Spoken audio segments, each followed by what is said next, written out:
I think we've got a real interesting program we've always made. I mean, first of all, the turnout here is awfully good. This is probably at least 2 to 3 times as many people as we've had at the users' meetings recently.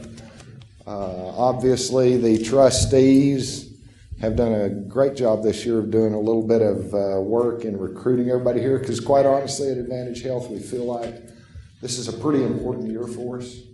It's a pretty important time for us. We've probably spent more time with philosophy recently than we ever have before, and that's simply because the landscape of health insurance is certainly changing. And we're having to go back and talk about why we reformed, what the advantages of being in our plan are. I kind of discovered why we call ourselves Advantage Health. You're going to hear that word a lot today. And also some of the directions we're taking. We've got some really exciting news for you. I think we have probably some of the most exciting things that we've seen the opportunity to do with Advantage Health that we've had in a long, long time. I think we're going to let Jay and his company talk about that today simply because they are the masterminds. I wish the trustees could take full credit for some of the really good direction we're taking. That needs to go to the Kempton Company. We also have our very first public speaker, guest speaker at one of these meetings, and we have a interesting guy. You're going to enjoy him, and he's going to give you a little bit different perspective.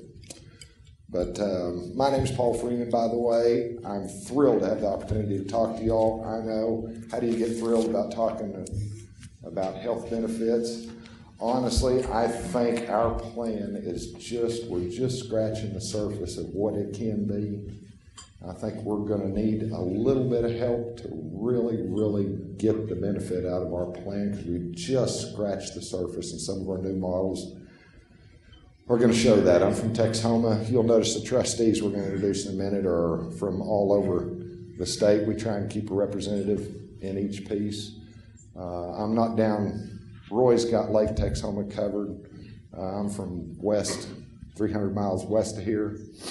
When we have people come through town that want to go look at the lake, hopefully they're not pulling a boat, but we typically will send them north of town where the only lake in my county exists. It happens to double as the city sewer. But anyway, and I did notice, do we have somebody here from the Texhoma without the H bank? Yes. What's your name? Catherine Phelps.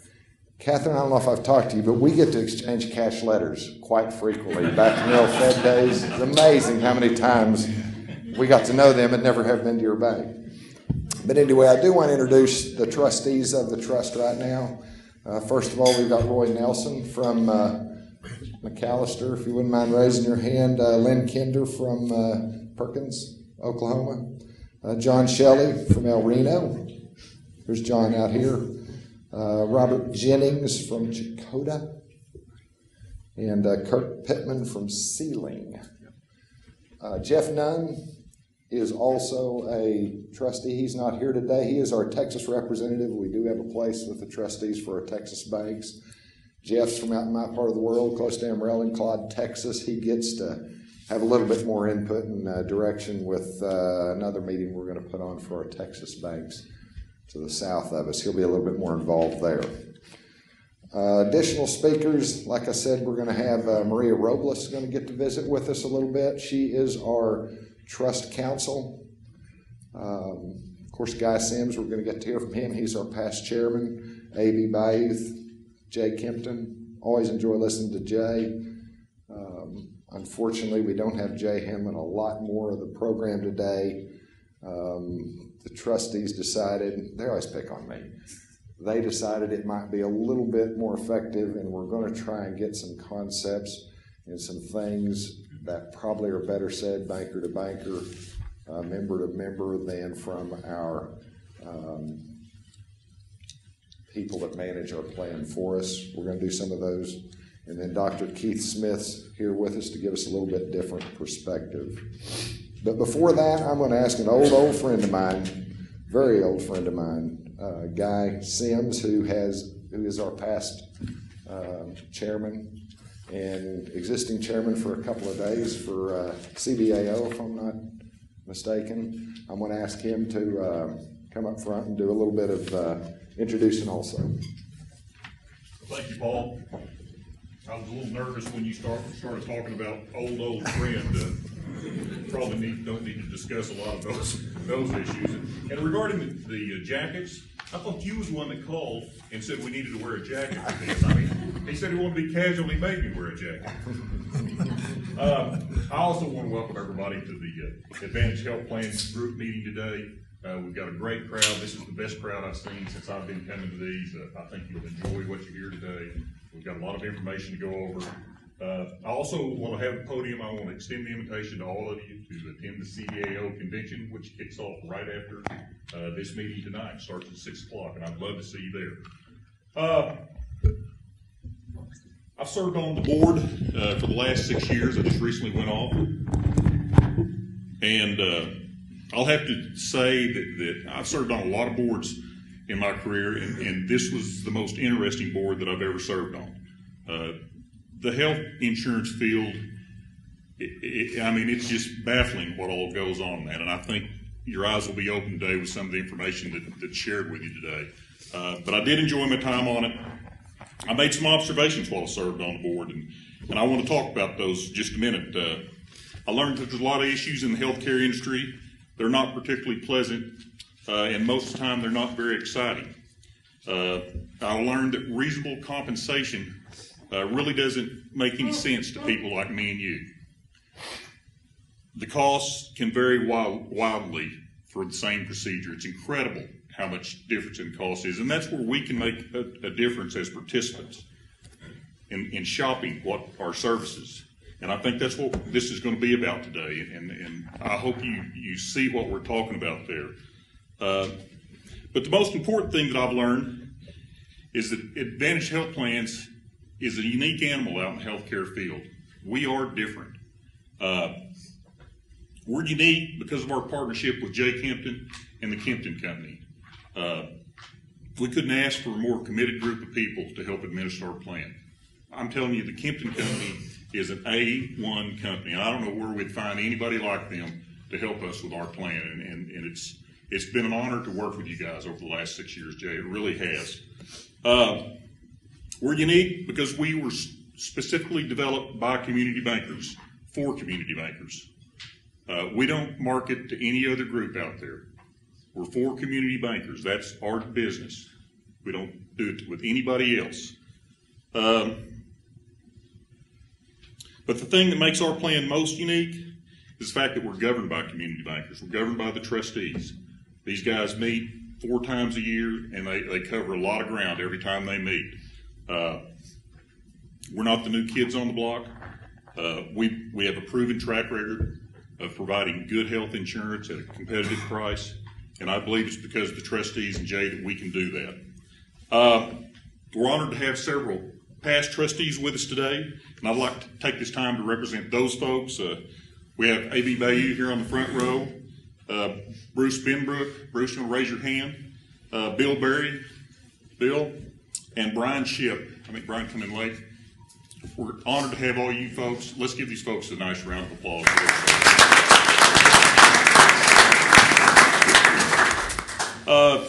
Advantage has affiliations with several state banking associations. We're affiliated with the Community Bankers Association of Oklahoma. This has been a great relationship for both the CBAO and Advantage. There's a lot of synergy between these two groups, and they fit well together. We're also involved with the Independent Bankers Association of Texas, also known as IBAT.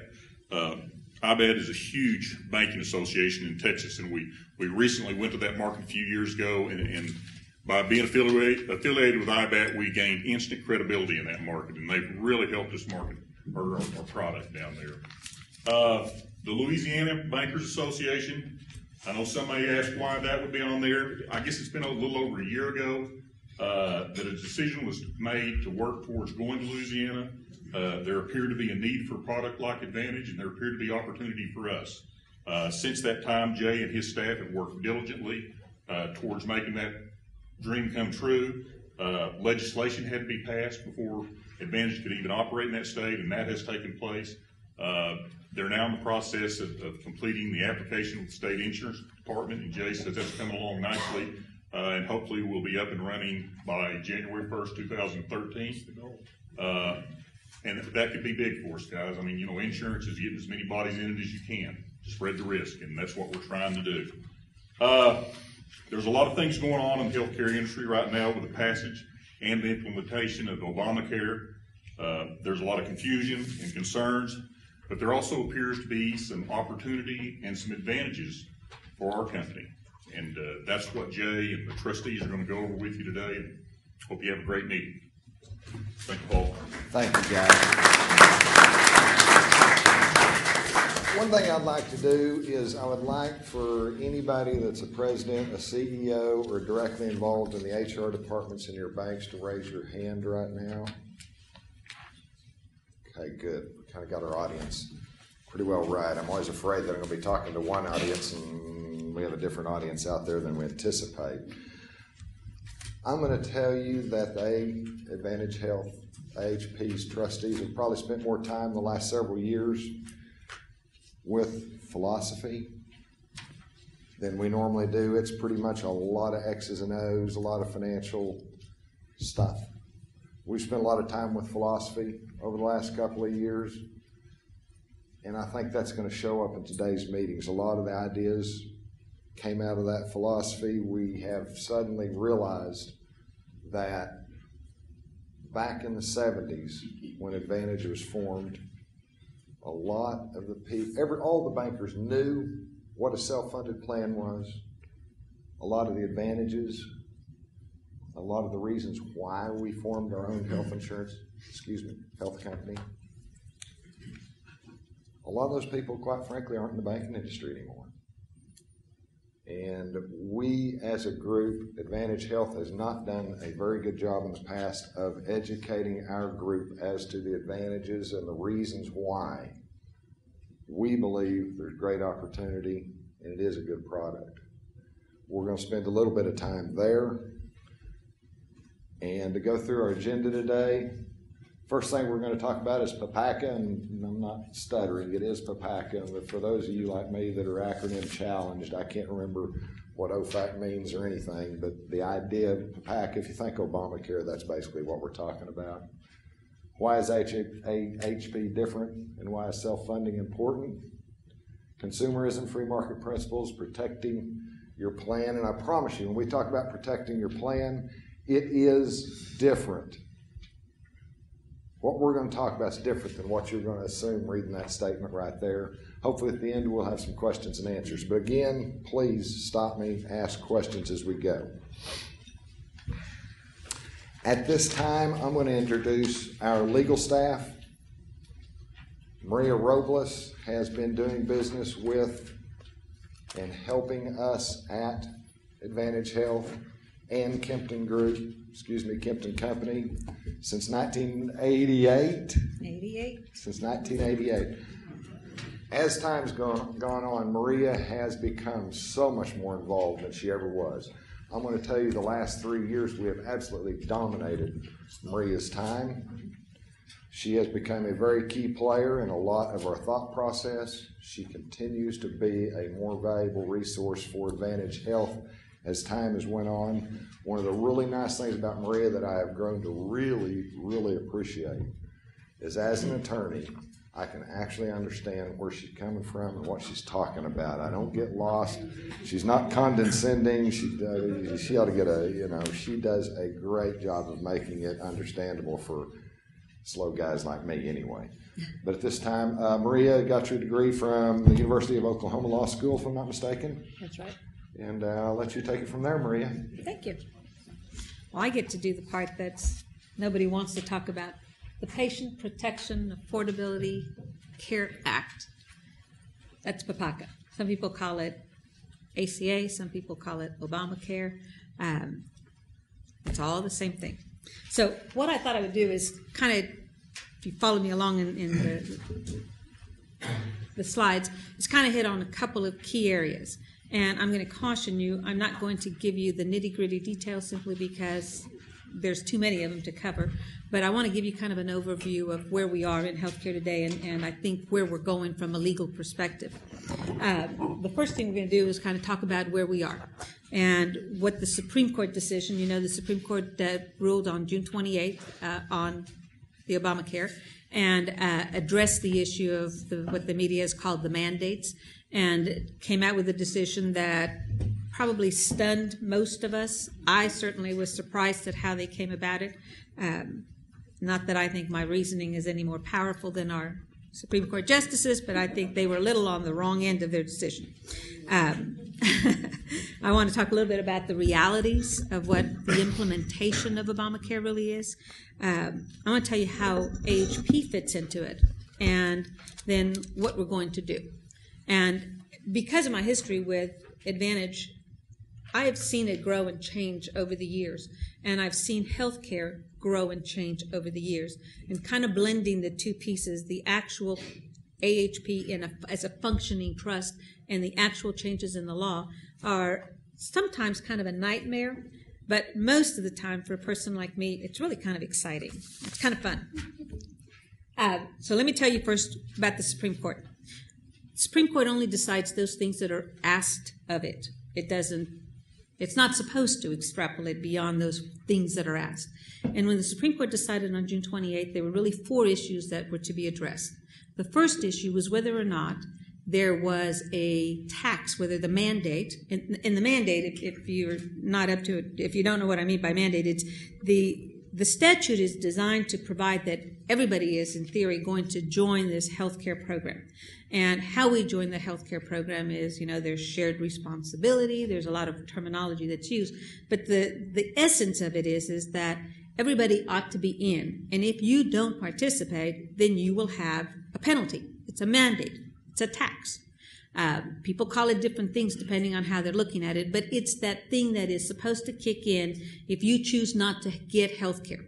Okay? That's the mandate. So the first thing the Supreme Court had to decide was, is the mandate a tax for purposes of what they call the anti-injunction rule? And the anti-injunction is basically a legal procedure that says you cannot challenge that until you actually have been impacted by it. So you got to be an affected individual before you can challenge it.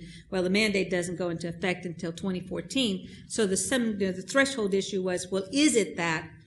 And if it is, then they can't even look at this because they don't have anything to decide. If it's not, then they can. So the Supreme Court decided at the threshold, no, the mandate is not a tax. We are able to decide on it. And so then it went to the second issue. And the second issue that it addressed is a very powerful issue. And if you are like me, I really believe that the Constitution is a really wonderful document. I think what we have is much better than what I'm seeing in many parts of the world. And, I'm a naturalized citizen, so for me, I feel like an adopted child in that I actually picked the United States to be a citizen of the United States. And the Constitution, to me, is a very valuable thing.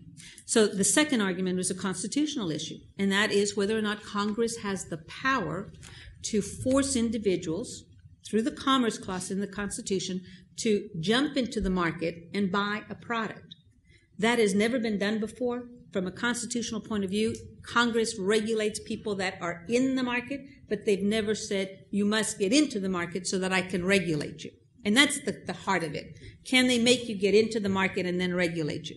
And the Supreme Court correctly said, no, that's way above and beyond the scope of what the Commerce Clause is. It has never been done before. It really would have been an incredible expansion of the Commerce Clause, because if they said yes, then basically they can regulate anything. All they have to do is say, you need to go buy a house, and we're going to regulate. You need to go eat broccoli, and they can regulate you. And that was the core of it. The third issue was whether or not this mandate was enforceable. And the only way that they could get to it is to say that there's some power within the Constitution that allows this mandate to exist in a way that it can be enforced. And so there were 2 arguments presented. The government said the mandate is not a tax.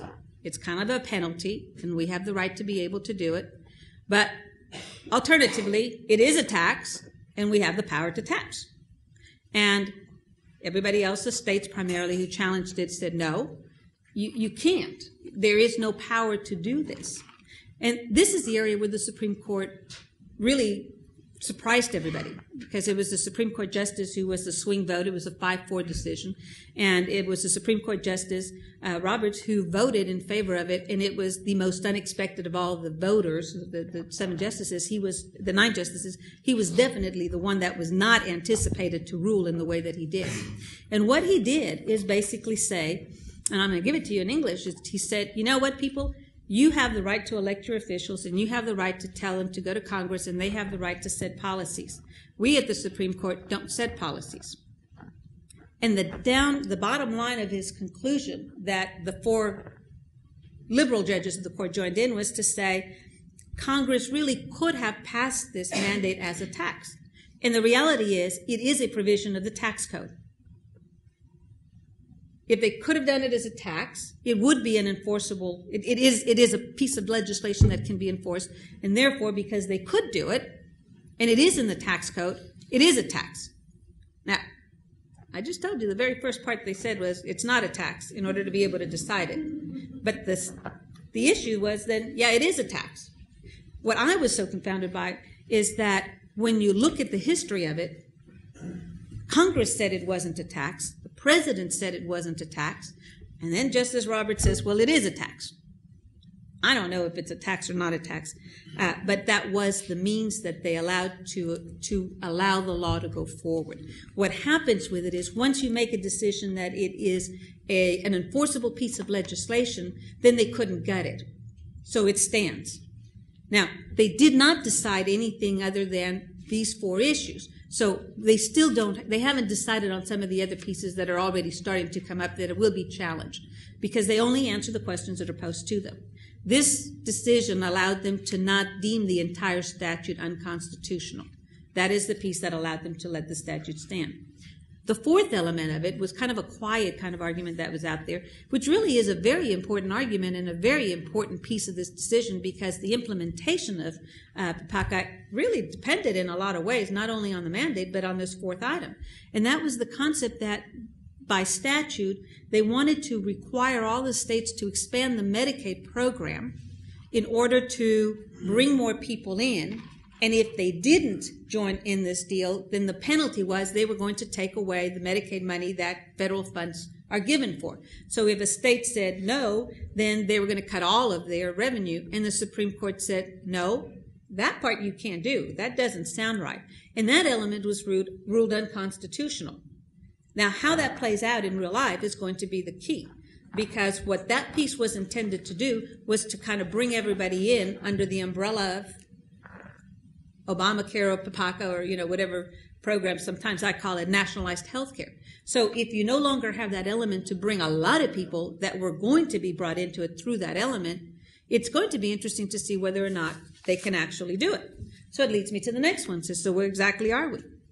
Well, I don't know. I'm not sure what a tax is anymore. I don't know the difference between a tax and a penalty. I think it's going to be interesting to see how those arguments play out. But the deal is, the law as it stands, with the exception of the Medicaid provision, is deemed to be constitutional, is deemed to be enforceable, and therefore all of the regulatory agencies are moving fast-paced. I mean, last week alone there were 2 notices issued by the Internal Revenue Service indicating how the application of some provisions were going to be interpreted. They don't know how it's going to work yet, so they issue notices, which from one of the seminars I attended, the IRS said was, well, we're kind of throwing these things out there to see what kind of ideas we get back so we can figure out what the regulations ought to say. And that's kind of how it's being developed. But where are we? I don't know. There are challenges. There are a number of states, not states, but churches or church-related organizations that have filed lawsuits already with respect to the preventive services provision of PPACA, which requires that preventive services be provided to participants without any cost sharing. They're not free. People say it's free, but it isn't free. The plans pay for it. The insurance companies pay for it. But the participant is not supposed to be charged any copay, any deductible. They're supposed to get it without a cost sharing is really what it is. So the prescription drug issue has raised a tremendous amount of issues because of constitutional issue, the balancing between the religious freedom and the right of the government to regulate.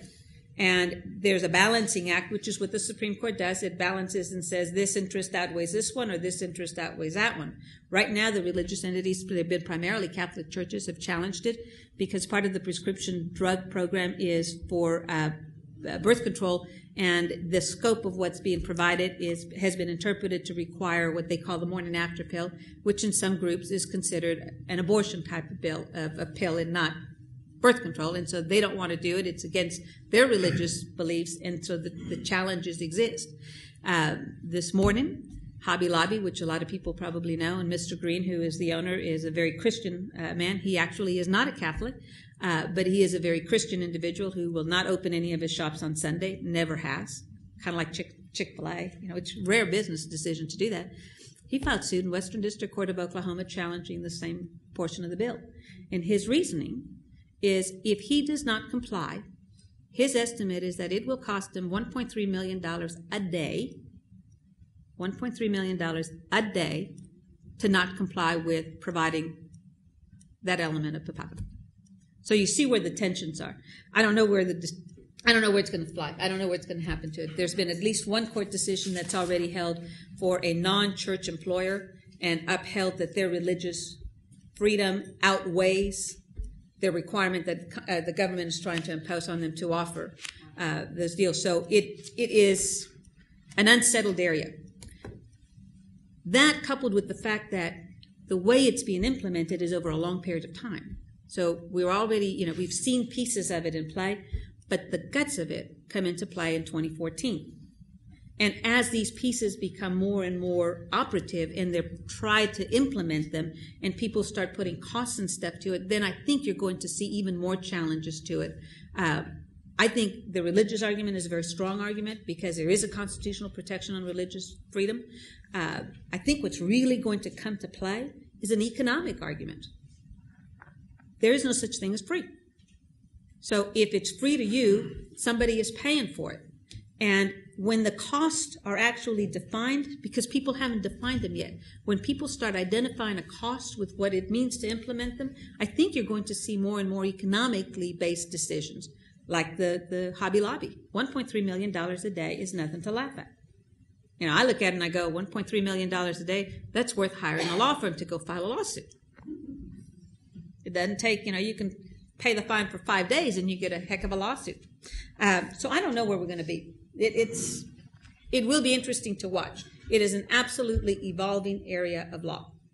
The thing that strikes me, and I've been practicing since 1988, and I've watched healthcare, done a lot of retirement areas. I've read IRS regulations more than I would ever want to admit. But the thing that is striking about this particular law that I have never seen before is the law has not been written. There is a body of principles that are outlined. And if you read it, all 1,000 pages of it, there's a body of principles that are outlined. But the actual components of it are being defined as we go. It's not written yet. And as I talk to you about some of the exchange things, you're going to see the pieces, the big pieces, that have not been drafted in the law. And that has to, that's going to take, it's going to keep lawyers in business a long time. Okay. AHP is going to comply. If we have to provide the preventive services with no cost sharing, it will do it. As the different pieces come into play, AHP will be implementing the pieces that it's required to implement, and it will be compliant. They're long, they're lengthy, and they're going to come in over a long period of time. So what I would ask you is come listen to the webinar, and we're going to talk about the specifics so that you get a better sense, and then I can talk about some of the other bigger issues that I really want to address with you today. October 16th, 10 o'clock, and Megan, I'm sure, will send multiple notices to you to let you know when it's coming. But join us. They're fun. They're interesting. Okay. So here's the deal. The big component of PPACA or Obamacare or ACA are the exchanges. And I think there's a lot of confusion as to what the exchanges are, what they are supposed to be, whether they will work, or not work. Obamacare is a deal where it is attempting to bring everybody into this pot. And if you think about it, it's really no different than what AHP has done. It's no different than what insurance companies have done. All they're trying to do with it is say, I want the pool of people in this pot to be as big as I can get it. And in this case, we're talking about 100% of our population. We're going to put them all in and spread the risk. That's really all it is. It's spreading the risk. And the concept of spreading the risk is if everybody is forced to participate, whether it's through, as President Obama said, your employer health plan that you can keep, or the exchanges which are going to offer you these great alternatives, it doesn't matter what the medium is. The goal is everybody gets in. And if everybody is in, we have a very large pool of people to share the risk with. Okay? What drives this is this concept that there's a large portion of the population that is not currently insured. They have no health care. And I have to tell you, and I was looking at the statistics on the exchanges yesterday to try to pull out the information, I was kind of surprised at the percentages in each state that are not insured. Because with the exception of Massachusetts, which has a fairly low percentage, depending on which statistic you read, most of the states are running in the high teens to low 20s in a state. So we're looking at 20% of the population in Oklahoma is not insured. They have no health care. And that's what's driving this whole deal. So by bringing everybody into the pot, we spread the risk over more people. A lot of the people that are not in are the healthy people because they don't think they need it right now. They tend to be younger, and they're infallible, so they're never going to get sick. Why spend the money on that when they can spend the money on something else? It's a dollar decision. But that's what's driving this mechanism. So the exchanges are the centerpiece as to how this is supposed to work. And in order to make it work, I want to tell you a little bit about what the exchanges are. The exchanges are supposed to be adopted by every single state. In theory, there will be 50 states with 50 exchanges sponsored by every state that is going to provide a marketplace for what they perceived are the small employers that don't have competitive abilities to get health insurance and individuals who don't have a place to get health insurance. So the exchanges are intended to be an insurance-based program that is going to open a market for people to come and buy health insurance. Now, it doesn't work unless you force people into it. And the way you get people into the system is by making it affordable. You're going to make it affordable by either giving them money to help pay for it, by forcing employers to provide health coverage so that they cover the people. There's a gimmick. I mean, the trick is you got to make it affordable and attractive so that people can jump in and participate. Okay? That's where we're headed. You get refundable credits. The exchanges are designed so that the government can fund some of those payments and send them directly to the insurance companies. And the goal is expand the number of covered individuals. Ideally, this 20%, 17, 18, 19% that's out there on a state-by-state basis disappears. They all join. Kind of an interesting concept. So how are they going to do it? The reality is the majority of people don't have insurance on their own. The majority of individuals are not covered by insured programs that are funded by insurance companies. The majority of individuals have health care through employer-sponsored health plans. And quite frankly, the majority of the employer plans that are out there are self-funded plans. Chesapeake, Sandridge, Hobby Lobby. You go look at our employers in this town and then go across the nation, and I can tell you Anheuser-Busch has their self-funded plan, as does General Motors. They self-fund because it's economically a better decision. They eliminate the middleman profit in the insurance company by doing it. So the exchange is supposed to be the insurance, because they will be insurance products, not self-funded products in the exchanges. They are insurance-sponsored policies that are intended to bring the rest of these people into play. Now, in my head, I'm kind of old. I've been doing this for a while. I look around and I go, okay, now let me make sure I'm understanding. Who are we bringing in here? And how are you going to make them participate? Well, there's two ways. The first part is they help these people that can't afford it. And our standards are being defined as to whether you can or can't afford it yet. And the second thing is you do the taxes. And the taxes are on the employers. The taxes are, beginning this year, the $1 or $2 that goes to the Institute for Patient-Centered, it's called the Patient-Centered Outcome Institute, and everybody gets to pay $1 or $2. It's $1 this year, it's going to kick into $2 next year, per covered belly button, not employees, but per person covered under your plan, so that it funds this institution that is currently being funded with about $150 million of appropriations through PACA to define what is a good outcome. I don't know what you call it, but in my vocabulary, that starts looking like rationing. And it is the rationing body. Because at the end of the day, the exchanges can't work, healthcare can't work, unless you figure out how you balance the cost and the services.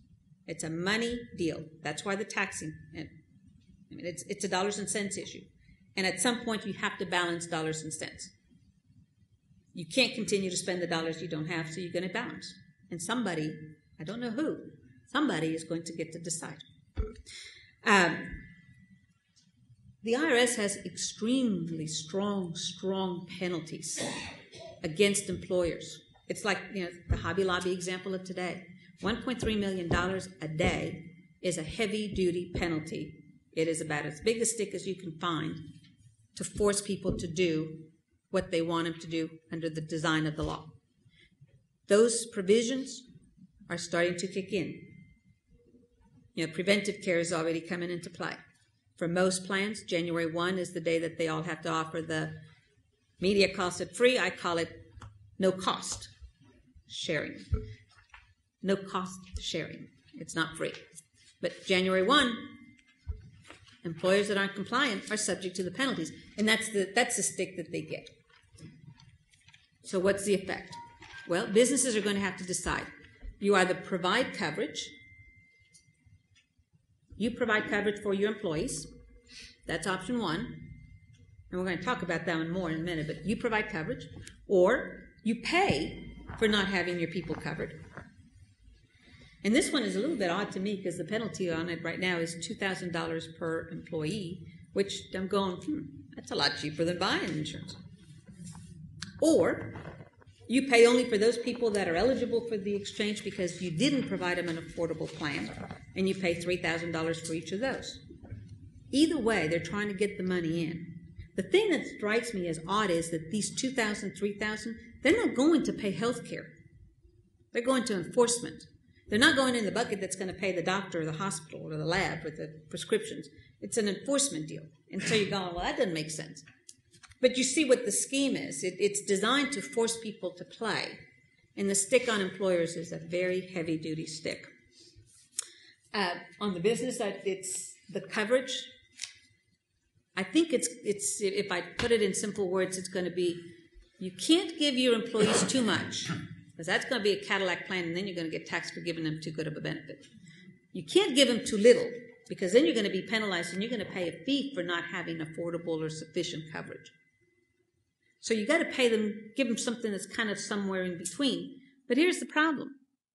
I don't know what that is yet. I don't know what the plan is. I don't know what affordable means. I don't know what a basic plan is. It has yet to be defined. On the exchanges, because it's a state-by-state basis, every state is supposed to pull from their most common plans and figure out what their basic plan ought to be.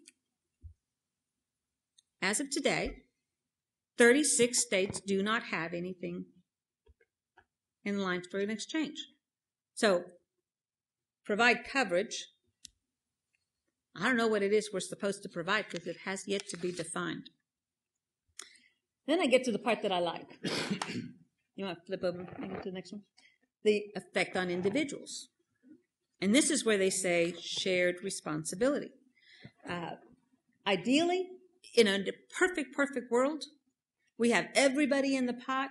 There's risk sharing that goes all the way across this big pool. It's less expensive to provide health coverage. It's more affordable. But that's kind of non-existent. So what do? If you don't buy it, they're supposed to tax them. Now, this is the mandate that we were talking about. If you're an individual who doesn't have health insurance and you choose not to buy it, then in theory, they're going to tax you because you didn't. But the deal on it is, one is the dollar amount is very cheap. And the second thing is, there's nothing to enforce it. Now, I don't know why people don't talk about this, and I quite frankly was shocked that the Supreme Court wouldn't have looked at that. Because the way the statute is written, you don't get health insurance and you've got to pay a penalty, and it's a nominal amount. It's like, I forget, $600-700. It's not, we're not talking $10,000. We're talking peanuts, really. And you didn't do it. So then you go, okay, so how are you going to get your money, IRS? Well, the only way they can get it is if you overpaid your taxes and you're due a refund.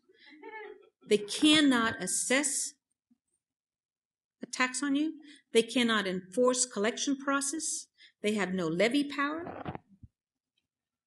They have none of the normal features that are attached to the collection of income taxes.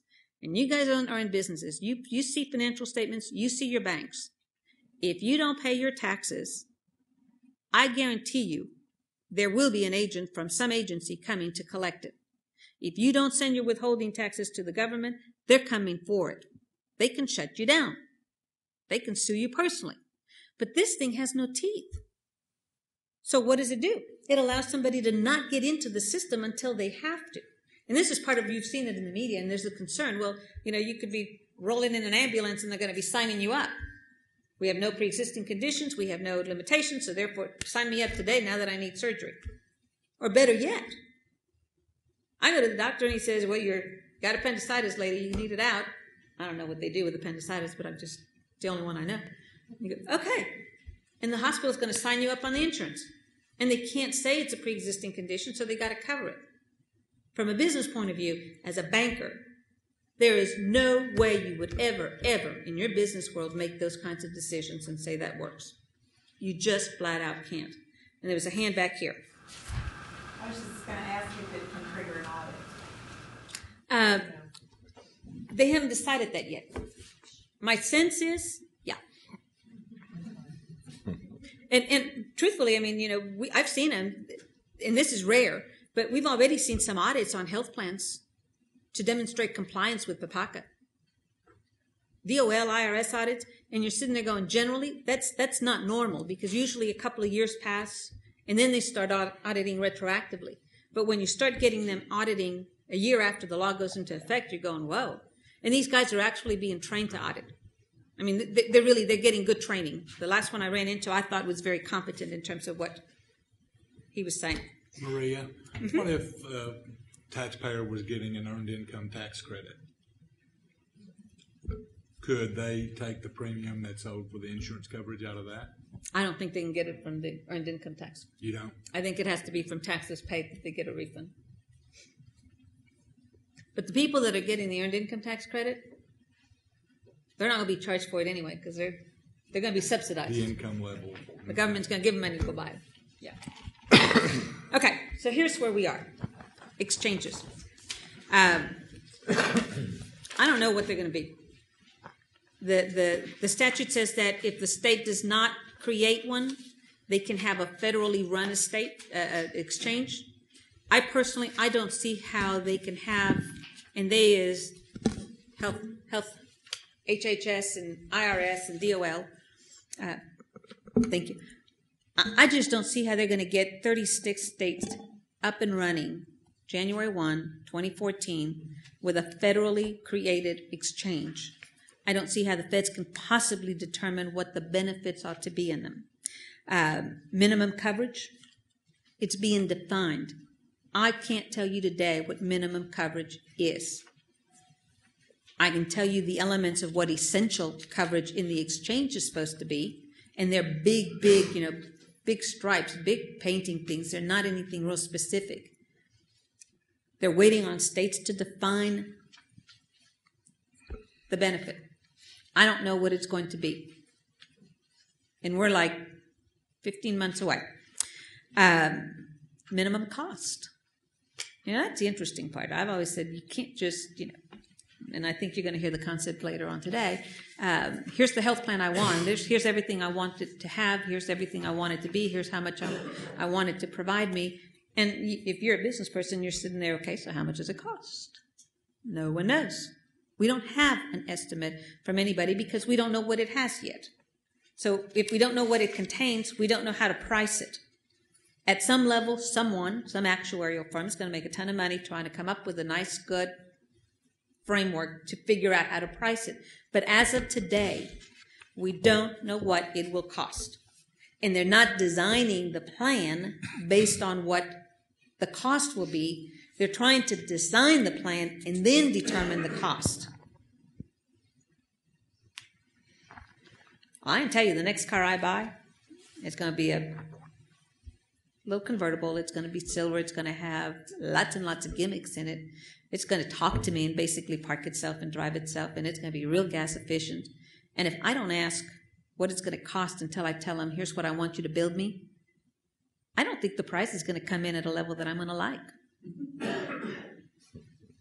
It's not going to happen. So, where are we? I don't know. I mean, it sounds kind of hokey, and it sounds like you should know. There's so many gaps in the law that haven't been filled in, and there is such a huge amount of things that have to be done in order to figure out how to do it. And there's so many entities and agencies that are playing, and so many interest groups that are trying to pull in on their little interest area, that it is a massive, massive task. In my opinion, it can't possibly be done as of January 1, 2014, regardless of what the election results are this year.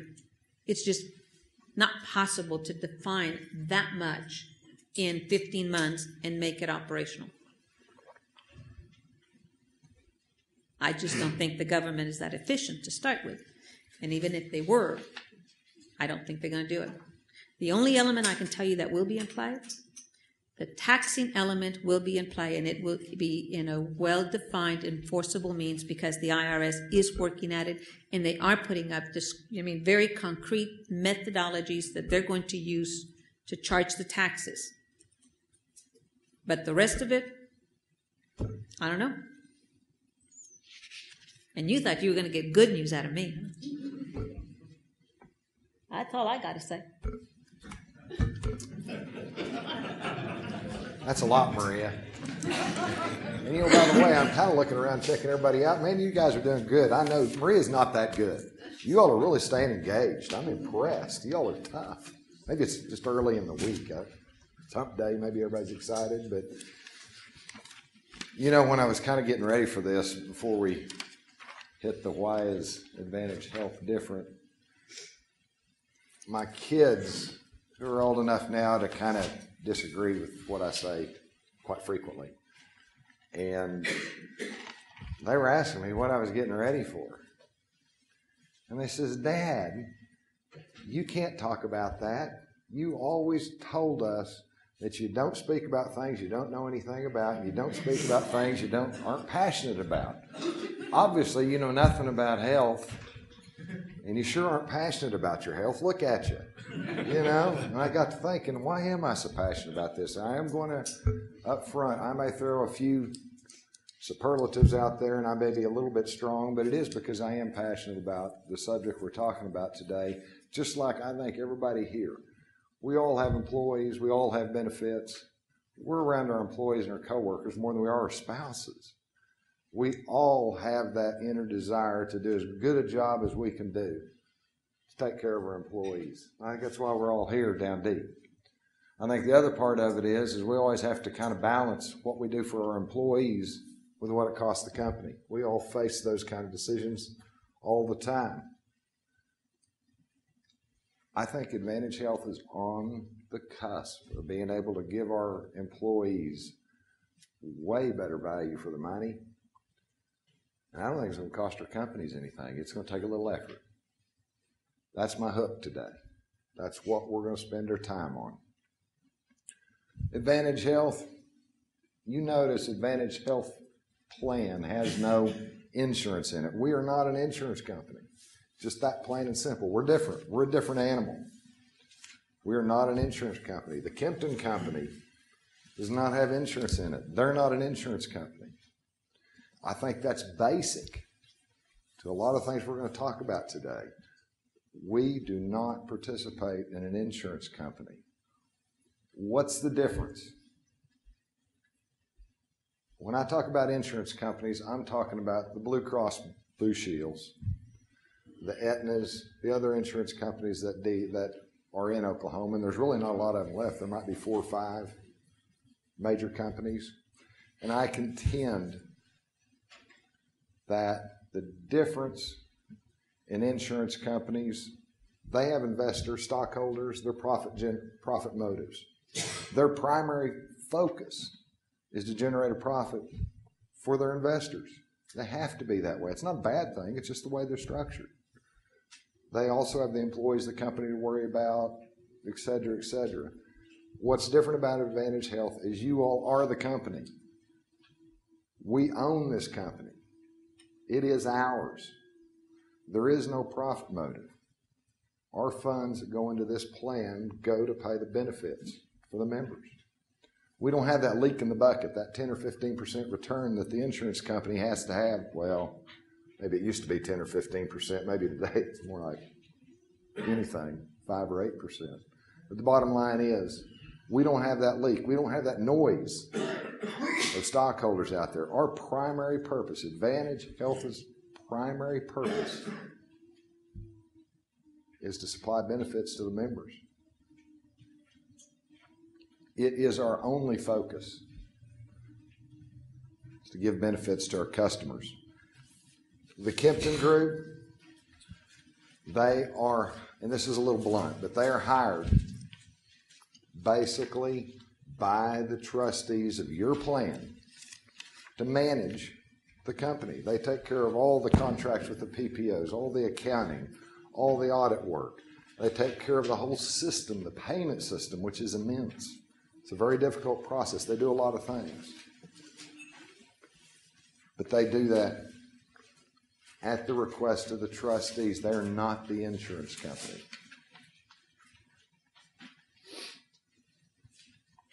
We're a self-funded plan. We talked a little bit about that. It's our money going in there. We're sponsored by the banks. That's the only people that are in this plan.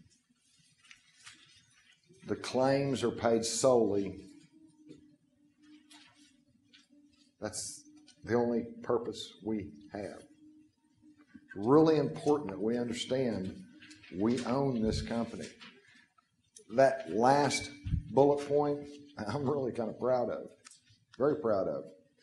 I think past trustees are very, very proud of this. 90 cents out of every dollar that goes into this plan, the benefits you give this plan and your employees give this plan, 90 cents of that goes to doctors, hospitals, medicine, and procedures. 90 cents out of every dollar. There's only 10 cents left to pay the management, the taking care of the funds, and a huge part of that is to generate the reserves that we're required to have. We have to have reserves put back. It's kind of amazing we do that on 10 cents of every dollar. By the way, Advantage Health does not have one employee. Everything we do is outsourced. Most of it is outsourced with the Kempton Company. Not one employee. It's very cost effective for us to handle it that way. Just going to flip the screen if you could, maybe. Self-funding. You know, self-funding, as we heard a minute ago, is only available to large companies. The companies like us, 20, 50, 70, 90, 100, 120 employees, it's not available to us. The fact that we've all banded together and went into this plan together it's a good thing. Everybody that can go that way does. Some years are good, some are bad. We typically have to have reserves to make up for some of the bads. We do have actuaries that look at our plan every year. They decide and tell us what they think our claims are going to be 12, 18 months down the road.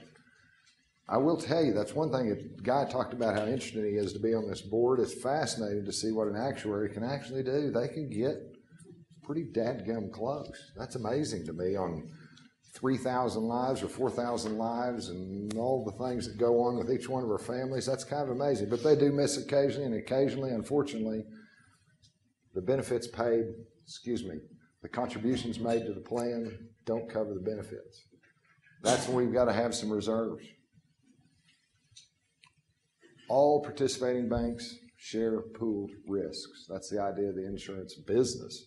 It's the idea of our plan. It's why we're in Texas. It's why we would like to get into Louisiana. There's a need for our type of self-funded plan in those states, and a few more bodies makes a lot of difference in the efficiencies of the company, and we can spread our risks a little better. Number 5. This is probably somewhat of a disadvantage for Advantage Health. We don't have deep pockets. We don't have multiple sources of revenue like some of the stock companies do. How's that a disadvantage? I'm going to pick on Blue Cross Blue Shield just because they're the first one that comes in my mind. I'm going to pick on them all day, in fact. Blue Cross Blue Shield, if they blow into Oklahoma and want market share, they can come in and offer insurance at below cost rates till they generate market share. They have the ability to do that. It has been the policy of our trustees in the past of Advantage Health not to do that because we don't think we need to spend your money that you've put in the plan on trying to attract other participants in our plan. The Blue Cross Blue Shields do that occasionally. The other thing they can do is endorsements. It is not unusual for a stock company to pay six-figure endorsements, 100, 200, 300,000 to our trade type associations just to get that endorsement. A long time ago, the trustees chose not to do that with your trust funds, your money. They felt like that is not what we should be doing. We ought to spend that money on our benefits, not on endorsement fees. That was a very painful decision a long time ago. But it's the right thing to do. We still operate under that decision. I still think it's a good decision. So I'm going to say number 5 is a disadvantage for us, but number 6, long-term balance in an unstable environment. When we start seeing escalating costs in the health insurance field, in the health taking care of us every day, doctors and hospitals and procedures, when we start seeing those costs ramp up very quickly, we try to have some reserves in there to cushion that blow. We call that excess reserves. Sometimes we subsidize the benefits we ask you all to put in. I don't think a stock company will do that. They're not going to subsidize your costs. In fact, we have another level of reserves we lovingly call excess, which makes no sense.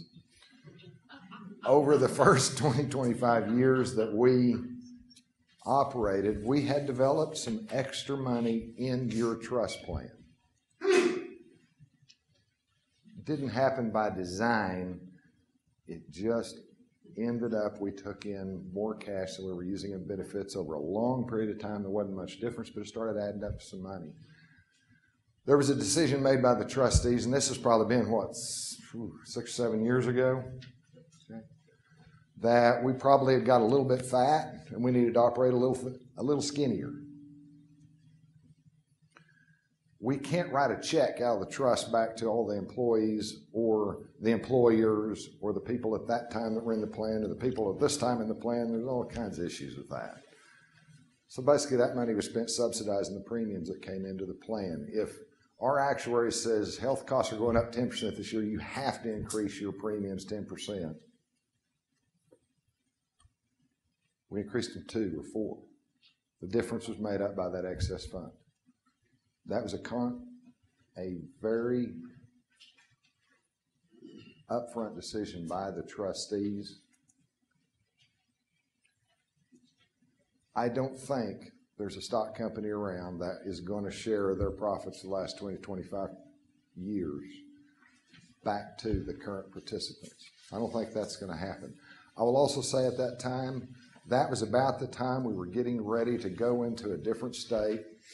Advantage had never been anywhere but Oklahoma. We were going into Texas through a lot of wonderful relationships. We've been kicking it around for what, 10 or 12 years, like forever. And we felt like that excess was developed by Oklahoma bankers. It needed to be refunded back to the Oklahoma bankers before we got started in another state. We felt like that was fair. We didn't feel like that was unfair to the Texas group. We felt like we needed to start where we needed to be.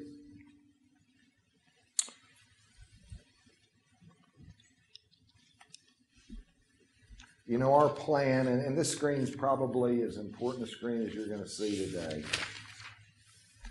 It's our money. It's our plan. It's ours. We built it. It's irreplaceable. That's a pretty strong statement. Advantage Health is owned by the members. It's owned by you and your employees. That ownership concept is so important. And, you know, the light didn't come on for me till I was a trustee for 2 years, and we're going to try and get that ownership mentality across today in a couple hours. I don't know if we can get that done. But, you know, that concept, and I'm sorry, I'm kind of a roamer. I can't stand behind a podium. I have to walk around. So what do you call me, Megan, a pacer? Pacer, that's it. It's ours. It's irreplaceable. You cannot form what we have today, in our opinion, what we have. Back when Advantage Health was formed, the Oklahoma Insurance Commission allowed you to build your reserves kind of as you grew. It ain't the deal today. You put the money in up front. Total different set of rules. Takes enormous amount of capital. I mean, our reserves right now, I mean, Dave, what do we got? Where's Dave at? There you are. Reserves-wise, $5 million. For us, and we're operating pretty thin right now. We're keeping skinny. We don't want to be fat.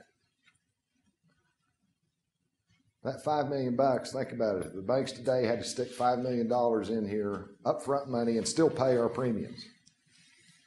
That's hard to do. I will contend that we cannot recreate what we've already got. I think that's really important for us to remember.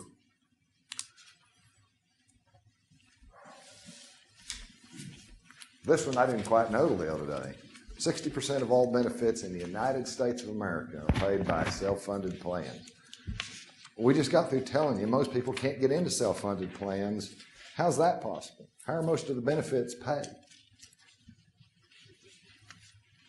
That makes sense. I can see only two ways that happens. One is self-funded plans pay a whole bunch more benefits than anybody else's plan. I think that's part of it. I do think self-funded plans have better benefits for our members. I think our plan has better benefits for our members than the typical insurance product. But I think the big deal is everybody that can's run into self-funded insurance. Everybody that can possibly figure out a way to get into self-funded plans going there. And that is ramping up over the years. That number has not gotten lower. That number's gotten higher. There's a reason people are going to self-funded plans.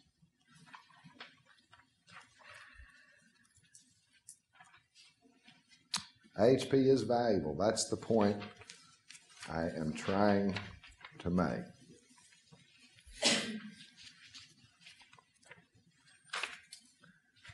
It's my goal today for all of us to realize what this is a special program. I'm going to put powerful product we have in AHP and what can be accomplished if we take ownership and responsibility for the plan. That's where I really think it's important. We have just scratched the surface. I know I've already said that.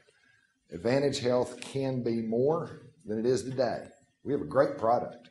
I think we have, as a group, We're furnishing our people with super products. It can be more.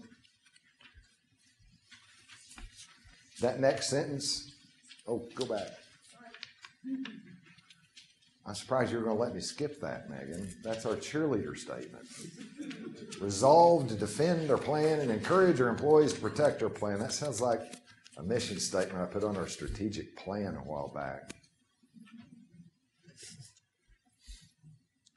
Resolve to defend our plan. Resolves change our mindset to ownership. Discover value. Defend. If we discover value, that's the second piece. If we discover value, the rest of it takes care of itself. We'll defend the plan. We'll take care of the dollars that are in our plan. The money we put in there, we'll take better care. We'll be better stewards of the money.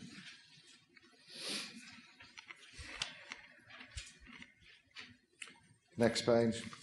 Why is AHP so unique? As we've talked, we've been around for a long time. We are well known. The landscape's changing pretty dramatically out there. We do a good job of keeping you informed. Anything that affects your plan, you notice I keep saying your plan, our plan. We get it out there. Megan does a great job of getting that stuff out there. We also, anything that affects the insurance industry itself, Maria's all over us to get that information out there. Communication. We live and die by the communication you give the trustees. There's very seldom a quarter that goes by that I don't have at least 2 or 3 phone calls from some of you all about why this, why that, asking a question, talking about a claim, something, there's a concern. Believe me, the trustees take your communication. That goes back to our trustees meetings, and that's where we really get good feel on what the membership wants. It's that communication. You have a voice. Heck, you elect the trustees that go on the trust. You got a great voice. Flexibility to design Advantage in the way that meets our needs. We can make Advantage anything we want to. Heck, if we wanted to make our kids' car payments, we can put that in the plan. Not exactly. Oh. You always get in the way, Maria. We can design this plan for anything we want. And I'll give you a good example. On January 17th of 1983, when I became a banker, there were 3 plans. $100, $300, $500 deductible. Basically, the rest of the plan was all the same. That was the only difference. And furthermore than that, as I remember sitting in my office, well, my brother's office actually, and we had to make the decision on which plan we offered our employees. We didn't have any, you take this, you take this. They had to take one plan. It wasn't, I just hate those decisions when I have to make an overall decision for everybody in the bank and they all have to comply with that. You know, whether, is their pension money going to be in stocks or bonds this year? You know, those kinds of decisions. Everybody hates that stuff. Today we have 17 different plans. That's basically because you all communicated to us what you needed or wanted. We have 17 of them. And the other great thing is I don't have to make that decision anymore. We can give options to our employees. If I've got an employee who wants to take more self-funded risk, we've got HDHP, high deductible health plans. If we still want to, what is the lowest deductible we have anymore? 300? 3. Wow, that'd be nice. We can still do the $300 heavy, rich benefit plan. We have options, basically. Plan members have direct access to the trustees. We talked about that. You can call the trustees or the plan administrator, Jay Kempton, and his company anytime we want to. I don't think you're going to get to a stock company's decision makers by picking up the phone and calling them. You're not going to know those people. They're not available. Appeals process. Okay, Maria, be sure I get this right. All companies that pay medical benefits by law have to have an appeals process. Yes. Yeah, got it right. That's hard for me. stock companies' appeals processes are basically set up to support the original decision that was made by them anyway. It is not a friendly environment. You're not going to get a change of heart from their appeal process. Does it comply with the letter of the law? Yes, but as far as getting anything done, it's not a compassionate process. And you're not going to see changes. I'm going to tell you that Advantage Health, you're going to get a lot fairer shake. And I'll tell you why I think so. Appeals, and I think this is important, we have appeals occasionally.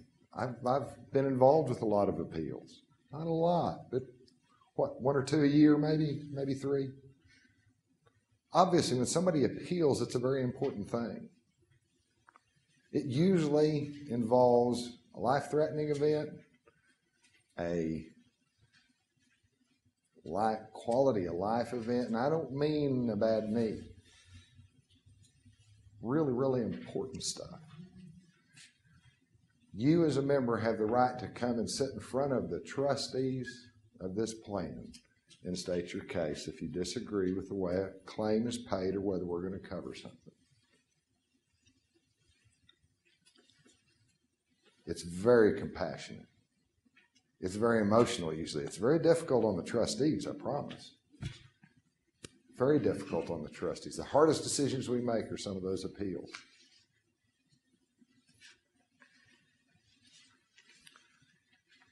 I will say it's a fair shake.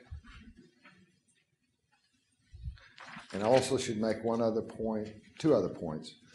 I have seen us as trustees change our plan, our benefit plan, our trust document that Kempton goes by because of an appeal. When we see a coverage that's not written in that plan that ought to be covered, if it's the right thing to do, I've seen Advantage Health change their plan because of an appeal.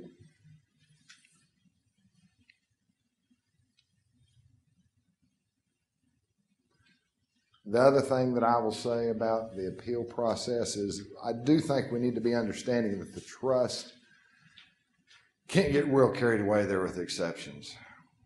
If we make exceptions or agree to pay claims that are outside the plan and what we're charging for, that can be corpus damaging. That can really hurt the plan financially. We have to stick and make decisions based on our plan document. You just can't pay claims outside what our plan is consistently. Why is AHP so unique? We talked about benefit versus cost, no noise. The second one is certainly something that we need to talk about. What causes an increase in our contributions? Every year, we all hate to see the thing come in and say, well, it looks like a 4%. That's usually good news. Or a 10% increase in our contributions. The only way that contribution levels increase is because of an increase in the cost of health care. It's pretty simple.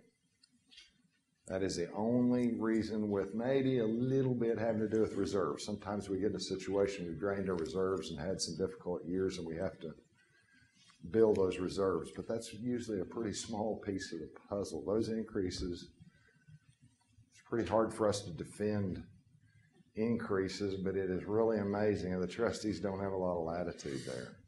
It usually has to do with when you go to the doctor or the hospital, it's going to cost 10% more next year. It's an out-of-control cost environment, and we're going to show you a lot of the reasons why here in a minute, and I promise you, you're going to be infuriated when I get done with that piece. Paul, if you don't mind my adding something, I think this is the area where you really have to sit still and focus on what ownership means, because at the end of the day, the money that is spent on benefits, doctors, hospital prescriptions, whatever it is, That is the money that you're funding to the plan, as I told you earlier, and it's the money that you're spending. And what happens here from an ownership point of view is if you're cognizant of where your dollars are being spent and whether they are being spent wisely or whether they are being spent with a consciousness about how you're doing it, then your contributions can be controlled and contained. So if you control how you view the spending of the plan, as opposed to just how much you put into it, what you put into it will give value to how you spend it. And this is, I think, the element that people have missed in a lot of cases because the contributions go up when the costs are going up. Not all of it is driven by health care increases that are natural. Some of it is driven simply because people become inefficient in the way that they use health care, or because they think that they can get whatever it is that they want to get, be it an experimental procedure that's new and isn't even covered or would not normally be covered, but they look at it as, I paid my contributions, I ought to get it. And if you're an owner, you stop and take a look back and you go, wait a minute, this is our money. This is where you guys have to take control of your plan. It's in your contributions and the spending of the contributions. Every dollar that goes in, as owners, you got to go, is that right? Is that good? Does it make sense? I'm sorry, I just had to throw that in. Perfect.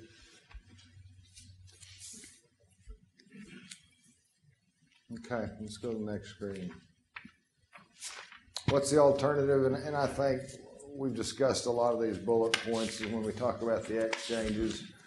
I'm going to go right to the bottom line. Basically, exchanges, it's just not compatible with the way us community banks typically do business.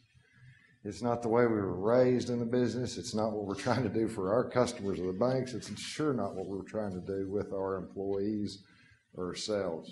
It's just not compatible. You know, there is just, we like to be able to control our own destiny, and it just doesn't work very well, even if it works. And I've never seen a program yet the government gets involved with to that degree that works, period. Let's go ahead and go, Megan. Right now, let's take a little bit of a break.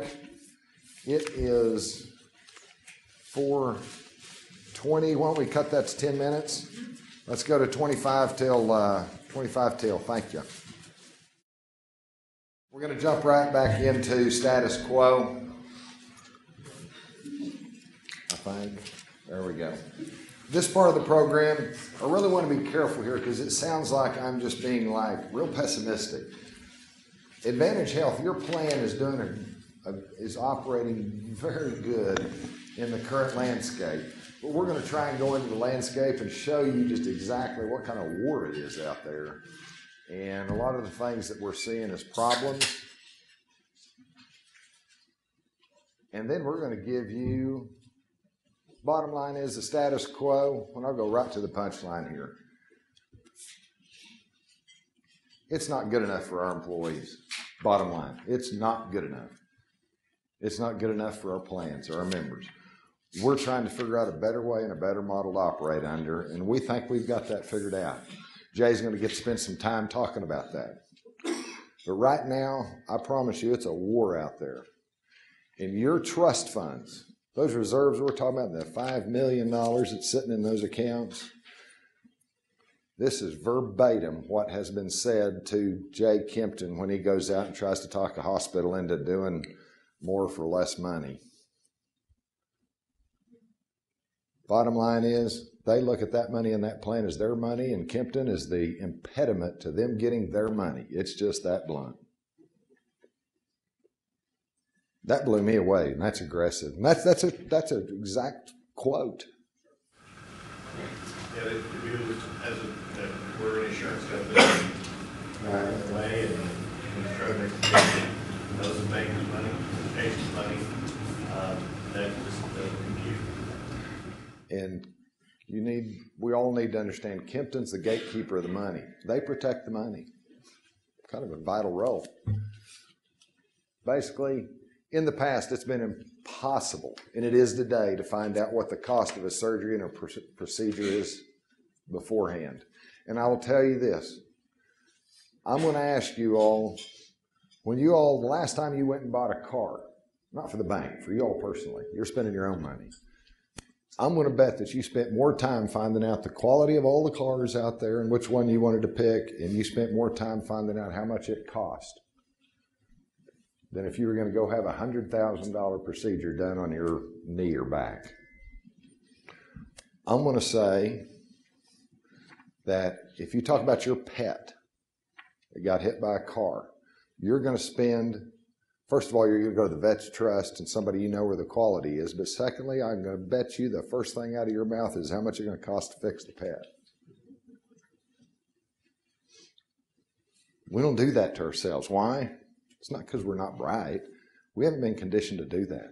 Whatever that doctor says, we go do. If I'm tired of my limping around on my knee, go get it fixed. Doctor tells me how, who, when, where, how. We never know. Because in the back of our mind, we know I'm going to be out my deductible. I'm going to be out my 20 or 30%. And I'm stopped out at, what, $7,000 or $8,000? That's the worst case scenario is I'm going to be out $7,500. And the rest of that expense, hell, it's the insurance company's money. It's their problem. Who cares? That's really what we've been conditioned for. Whoever set that model up, it has no transparency. We have no way to judge value. Whoever set that model up is brilliant. How do you shop something it's not to your benefit to shop? The leap we try and make, it's our money in that plan. It does matter what we pay out of that plan. We have to discover value. The PPO percent build off, that was a great model to begin with 30 years ago, but the PPO business has morphed, and this is where I'm going to get a little negative. They've morphed into this thing that in the beginning they were designed to protect us, our costs. They figured out they can glean more money from the other side of the industry than they can from us patients. When they started out, they charged us $3 a head a month to be in their PPO. Today, they charge us $3 a head a month to be in that PPO. They're getting the revenue from the other side of the equation. And the way they do it is they negotiate for a 15% discount. We pay 15% less if we're in their PPO. The hospital gets maybe 10,000 people that are in their market that might fill up some empty beds they've got in their hospital. Everybody's happy. That's the way it started out. Problem is, yeah, we get 15% off that negotiated amount, but there's no starting point. Nobody says, where do we start at? 15% off of what? If you have if the hospital wants a $100 procedure, wants $100 to do a procedure, after we negotiate with them, they're only getting $85, the PPO. Doesn't take long for them to figure out that's billing $115, we still get our $100. That's the industry. The other thing is the PPOs have all kinds, and I'm a lot more prepared for this piece than we have time for. To summarize, the PPOs now get paid by how much discount they get. There's a lot of kickback arrangements. There's a lot of class action suits going out there. I don't know if you all have noticed in the papers, there was one in Wichita Falls not a couple of months ago. Yeah. The PPOs are doing steerage. They're steering you all to a particular provider because they're getting kickbacks. Now, that's a little brutal and a little blunt. But in my mind, that's what it is. And, I don't mind being steered somewhere if I know I'm being steered and if I know why and I have an option. If I know I'm being steered there because it's a better deal, I'm going to look at it as long as I've got another option. But that's not the way they're operating. PPOs basically mask the cost. I mean, you all get bills. Once you go through a PPO, you can't tell who's getting paid what or who's paying what. We can't tell what the cost is. The effects on us, the way the industry's set up today, we have no way to access quality. We don't know what kind of quality we're going to get before we go do the process or procedure or the surgery. We have no way to know what true cost is. When I think of value, I think of quality and cost. That's where the value is derived from. We have no way to get to value. Do you want the story?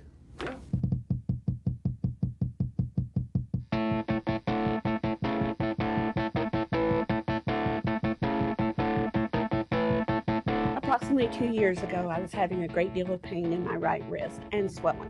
She goes in for a simple OBGYN examination, right? A little girl who needed to go to the emergency room. I was told, yes, it was carpal tunnel and that we needed to do the surgery right away. She gets there, and he notices an irregularity. They get some routine lab work done, they check her out, everything is fine, she gets to go home. They get a bill for $6,000. He ordered $1,500 worth of tests.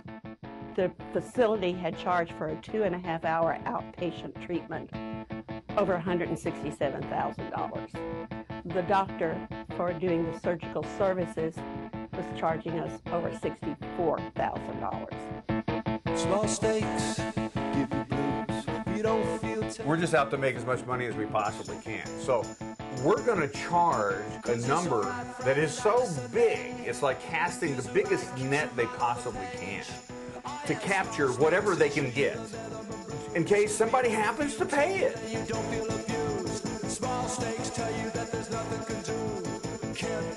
Would you go to buy a refrigerator, pick it out, get the right color, the right size and everything, have it delivered, take it into your house, plug it in, and then fill it with food and wait for 3 weeks to find out how much you spent? Think of all the questions that I would have to ask. How much is it to fix my leg? And they say to you, let me see what card you have. It's just un-American. The majority of bankruptcies in this country are related to healthcare costs. It took the consumer out of the equation for decision making, and as a result, we set off the most perfect inflation machine that has ever been known. 4 to 5 to 6 to 10,000% more. Many people feel disenfranchised or powerless. You become a pawn. The providers are required by law to have one price for everything.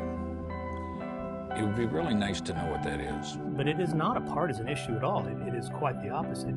It touches all of us. It gives them power, it gives them control, and they don't want to give that up.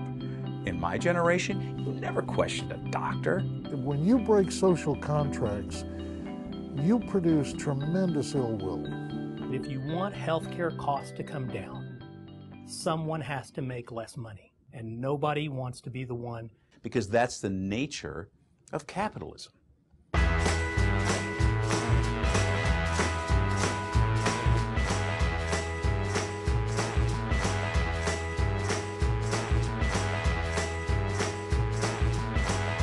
Lifting the veil so we can see what's going on inside the black box. Pull me back to where I was, oh, baby, I need some love. That's going to give you some really neat options and some free market options. I will tell you that it will absolutely infuriate you what your plan is being charged when we go to the hospital and we have a rod put in our back and that rod costs the hospital $10,000. It's not out of line for them to be charging you $120,000 for that rod. 800,000-900,000% markup. Very common. It will infuriate you to know how the PPOs make a living. And it's preying on our funds. It's not good enough. It's just simply not good enough. That model is not going to work. I wish the trustees could say they came up with the ideas that we're about to present to you. But I have to admit, Jay has done, and his company have done a great job of giving us some options and some things we're real excited about. We think it opens up the door for this to be, Advantage has always been a great product, but this really is exciting. Jay? Paul and Maria have talked about it. It's your plan. It's all the bank's plan.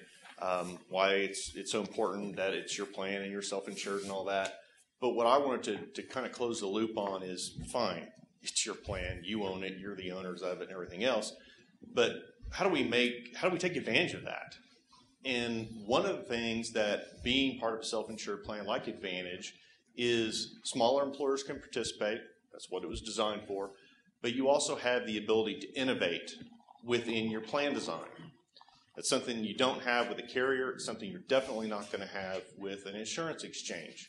One of the things that I think is the absolutely most important thing about innovation right now in healthcare has to do with a very old, very tried and true concept that we have here in America, or at least we did have in America a long time ago, and that is just free market capitalism in healthcare.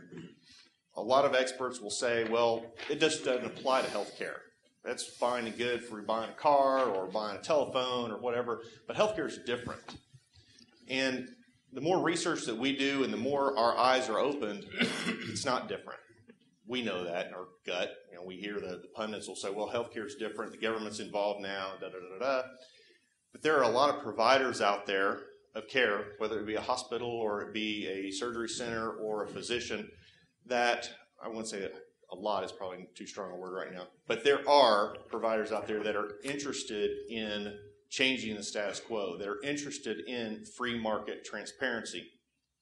That little video that was done earlier this year, and is actually done by other third-party administrators like myself that are all over the country that are trying to retrain their customers, the folks just like you, that healthcare does not have to be on this road that we're all heading down. We know how to control costs. How do we? It's not complicated. It's simply introduce competition based on price and based on quality, like every other thing that we buy in this economy. Healthcare is not different. We've been told it is, but it's not. Here's some examples of free market in healthcare. These are things that you've seen. It may be news to see how this ties to the free market, but things such as LASIK, many cosmetic procedures, bariatric weight loss surgery. I can remember when I first started looking at LASIK, it was $6,000 an eye. You can turn on Channel 4 this morning and see that John Bellardo or whatever, he'll do it for $6.99 an eye now. I don't know that I've already had it done, but $6.99 an eye is a lot better than $6,000 an eye. So that quality has gone up because I've talked to people that have had it done recently. They didn't go through the same things that I went through 4 or 5 years ago. So the quality's come up, the outcomes are better, but the cost, it goes down as technology's improved. Does it take more technology to deliver a baby today than it did 20 years ago? Nope. But what has happened to the cost? These providers that are do cosmetic procedures, LASIK, bariatric, they're all, most of them are, especially with bariatric weight loss, they're MDs. They have all the same costs and everything else that other medical providers have, but they're generally not covered by insurance plans. There's no PPO. There's no negotiated rate. They have to compete for their patients on TV and in the magazines and in the newspapers and by word of mouth, and they compete the same way that I compete and the same way that you compete with your competitors. That's based on quality and it's based on price. And because those factors are in place still in these types of procedures, that's why we see the quality going up and the cost going down, or at least staying very flat over time. We're going to try to tap into that. And we've got a physician here that's going to talk a little bit more about this, but I wanted to bring that to your attention. Next slide, Megan.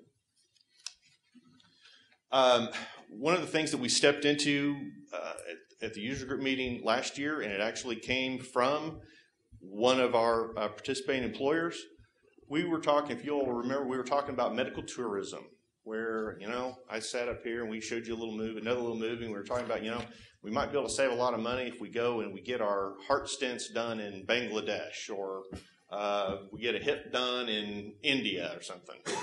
And based on all the feedback that we got from that, we learned that everybody liked the concept.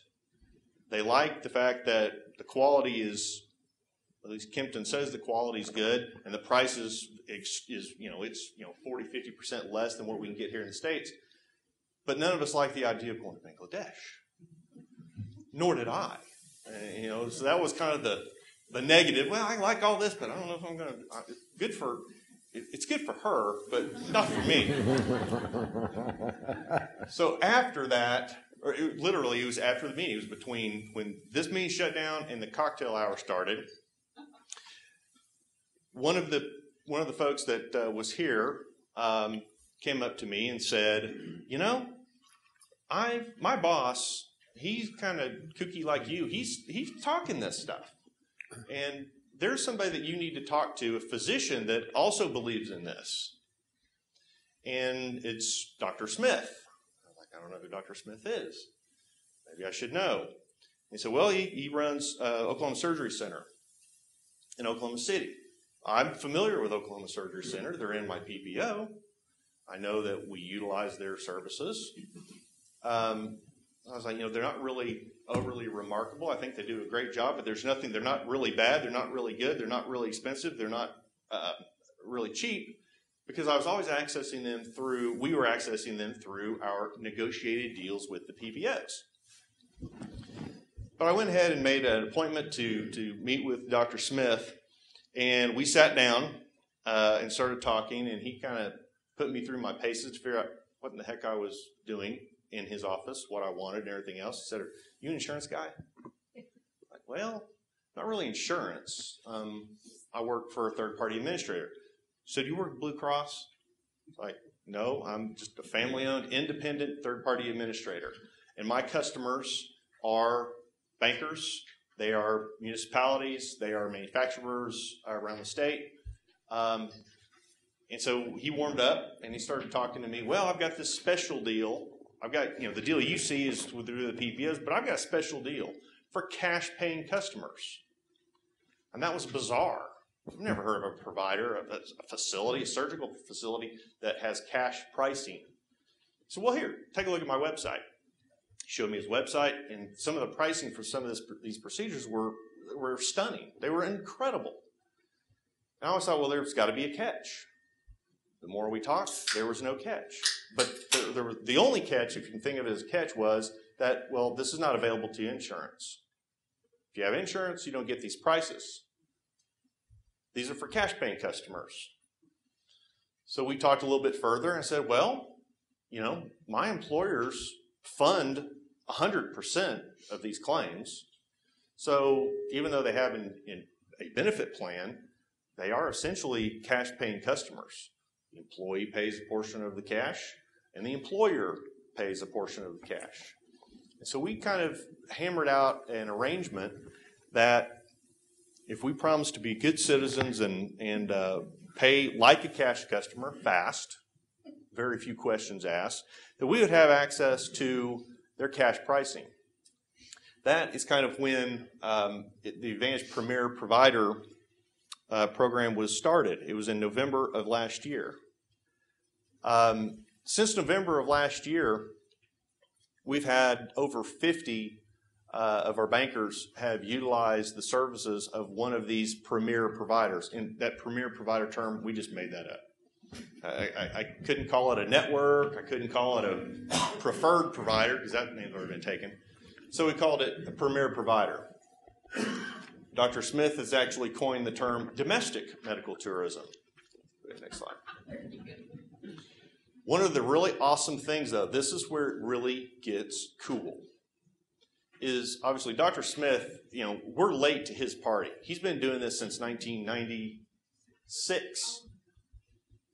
I never knew about it. Most people, 97, most folks that I know didn't know about this. But from November of last year, it only took until, actually it was right around the first of the year, we started getting some inquiries from their next door neighbor, McBride Hospital, who's right next door to Surgery Center of Oklahoma. And they said, I hear these patients are going over to SCO and getting this done, and they're accessing this cash pricing, and well, we'd like to. Can we do that? Can we get some patients, and would you pay us at 100%? I said, sure.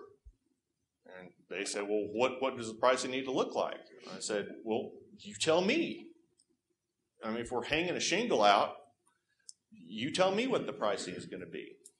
Well, I was able to refer them over to Surgery Center of Oklahoma's price sheet that's on their website, and they had to compete. They're like, wait a minute, they're going to go right next door and get this paid at 100%, and we do some of the same procedures. They had to compete on price, and they also had to compete on quality. That didn't take very much longer after that we get a phone call from some folks that were dabbling in medical tourism, trying to get Canadian patients to come to them at Pine Creek Medical Center on Harry Hines Boulevard in Dallas.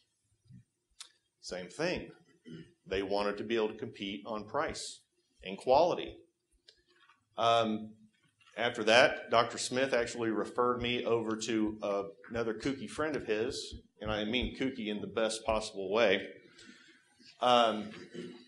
Dr. John Harvey, which is the manager of Oklahoma Heart, Mercy Oklahoma Heart.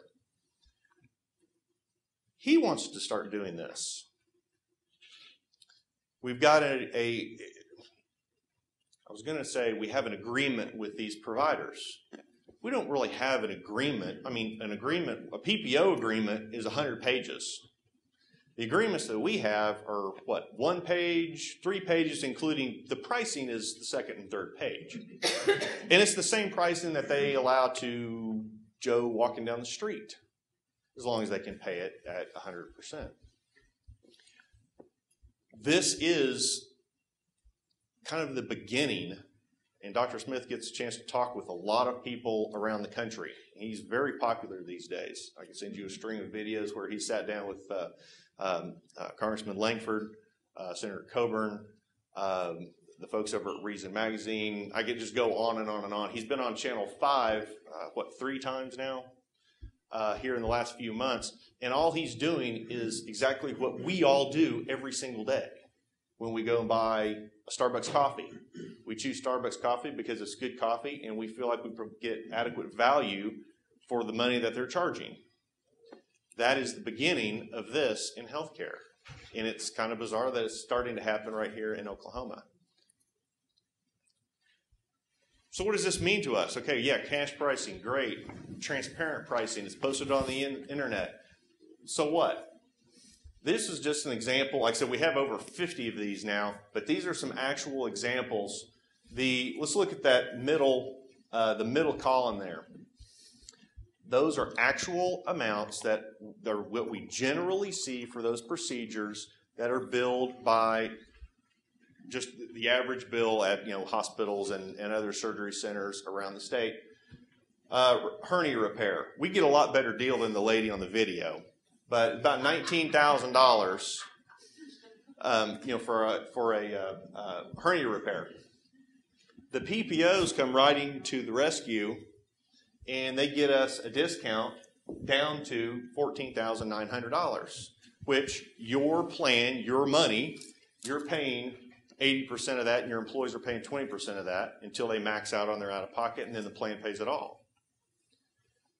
A premier provider, one of these, and I think that's probably is Surgery Center of Oklahoma, they'll do the whole thing, all in, all done. That's what I mean when I say that, I mean we're talking about the anesthesia charge, the physician's charge, the facility charge, the pre-surgical consult, the post-surgical consult, like we're buying tires at Hibdon's, mounted, balanced, and out the door for $3,190. No insurance company, Blue Cross did not put a gun to Surgery Center of Oklahoma's head and negotiate that down. That is simply the price that they feel that if they get paid 100% and they're not chasing accounts receivable because somebody can't pay their deductible or they're out of pocket, that is, as Dr. Smith says, he feels like that is the fair price, that he can make plenty of money. Trust me, he makes plenty of money, but that's what they need to charge. Here's going through some of this. The one that absolutely just curls my hair, I had to straighten it this morning, was the bilateral knee. That is replacement of both knees simultaneously. I can tell you where it was done. It was done in Plaza Medical Hospital in Fort Worth, one of our Texas banks. $205,000 was the billed charges for bilateral knee. And yes, there were implants in there, and so you know how we treat implants. We've talked about that every users group meeting. But anyway, the PPO rode to the rescue and got us a discount down to $154,000. What a deal. The pricing at McBride, which if I have a problem, I'm going to McBride. That's where OU, that's where OSU, that's where the Thunder goes. Their price, all in, all done, out the door, is $26,000 for the same procedure. Again, that is the price that McBride gave. That it is out there and it is public, but it is not available for insurance. Good, next slide. Transparency is possible in healthcare.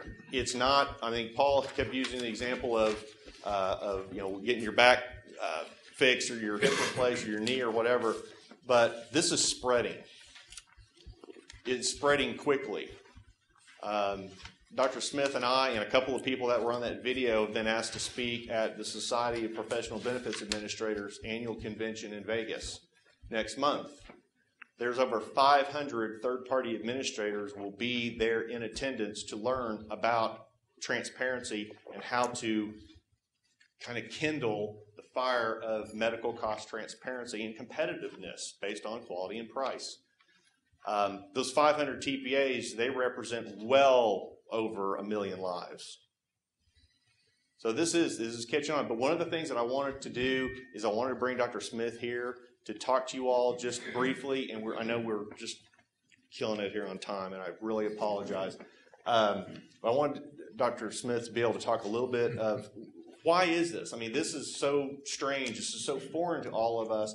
We have heard what the PPOs tell us. We hear what Aetna tells us. We hear what our big hospitals tell us. And we think that bilateral knees should be $204,000.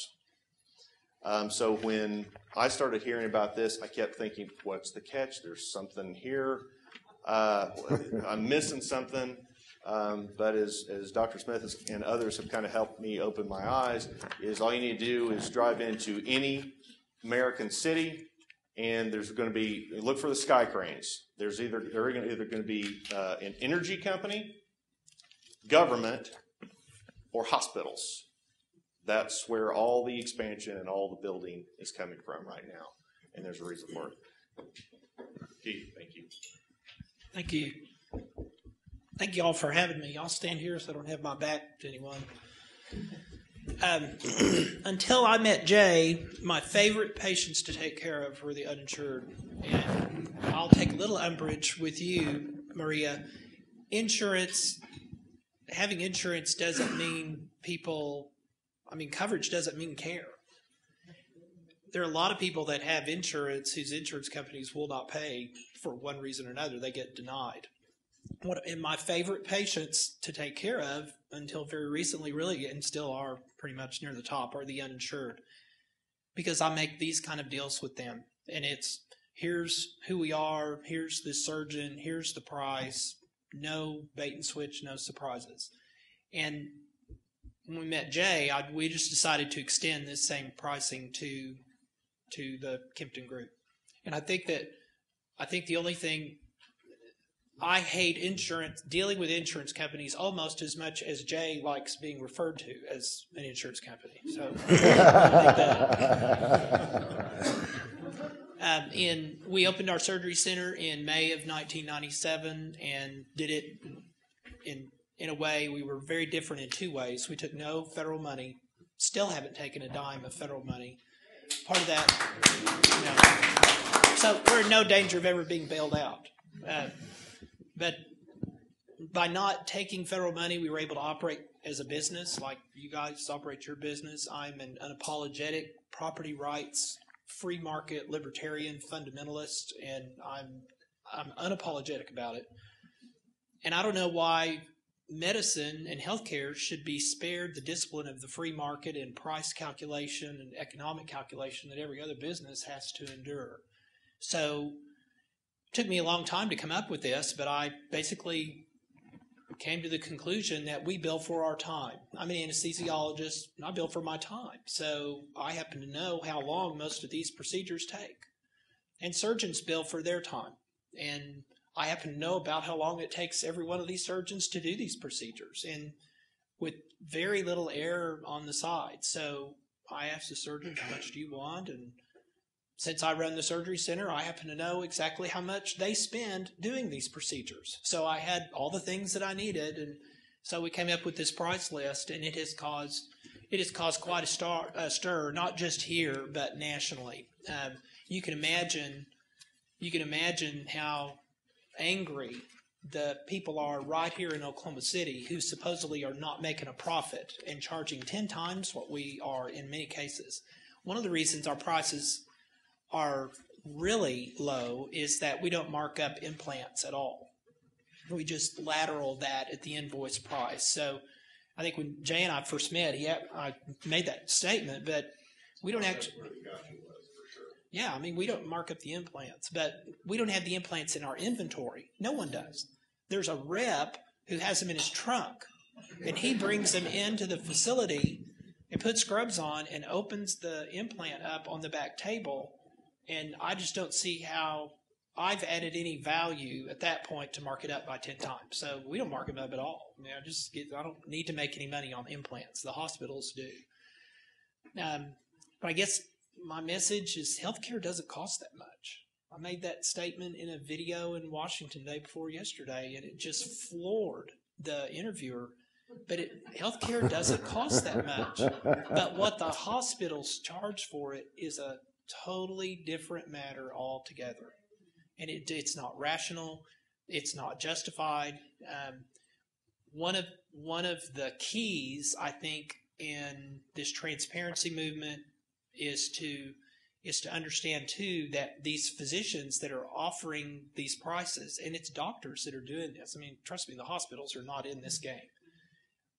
The key is to make sure that the facilities that you're dealing with are physician owned, because there aren't any bargains. There aren't any bargains in the facilities that are run like Integris, and just to name them. I mean, there are no bargains. Reason Magazine was at our facility last month, and they filmed a 2-day documentary that'll be out soon. And we had a surgery. It was a septoplasty. Do I need to quit like in 30 seconds? Am I done? As long as they stay here. Okay.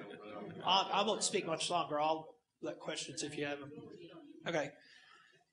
So he had a septoplasty that a surgeon did, and this surgeon did this septoplasty at our facility. Well, we happen to have a bill for a patient that had a septoplasty at Baptist Integris Hospital.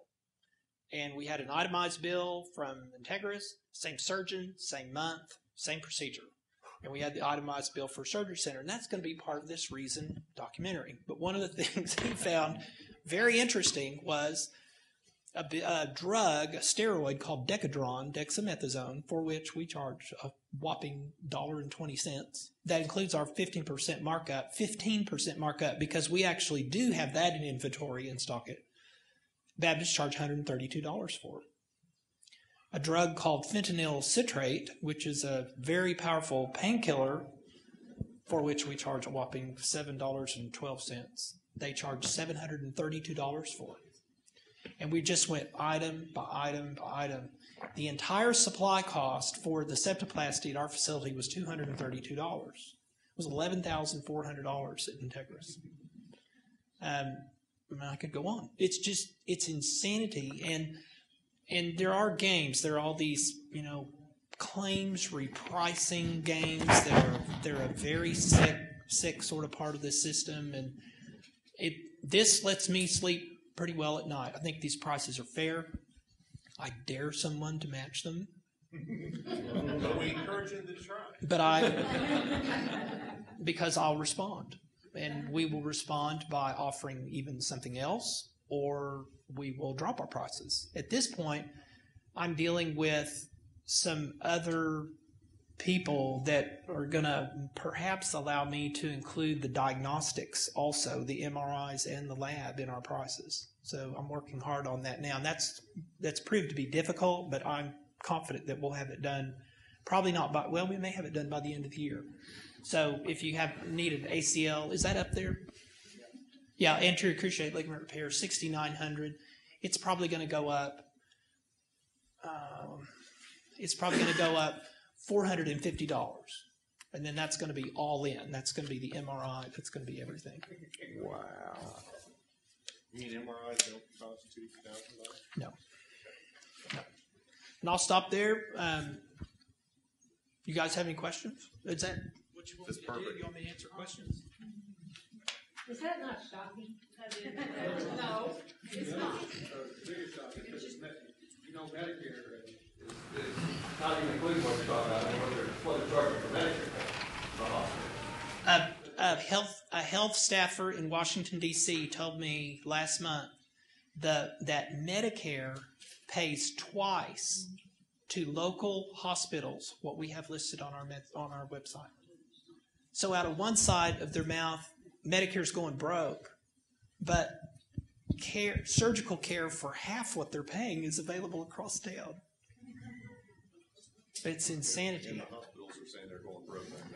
Hospitals are going broke. They're always going broke. But, if you're spending $200 million, planting metastases all over the city with their hospitals, then obviously they're going broke. Great. Keep doing it. Awesome. We'll do it. Yes? You want me to stop? No, if you've got a question. Yeah. I just want to say we had probably 15 at our bank already utilize your surgery center, myself included, and we've all had wonderful experiences.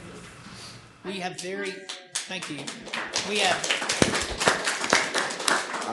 very, very few complaints.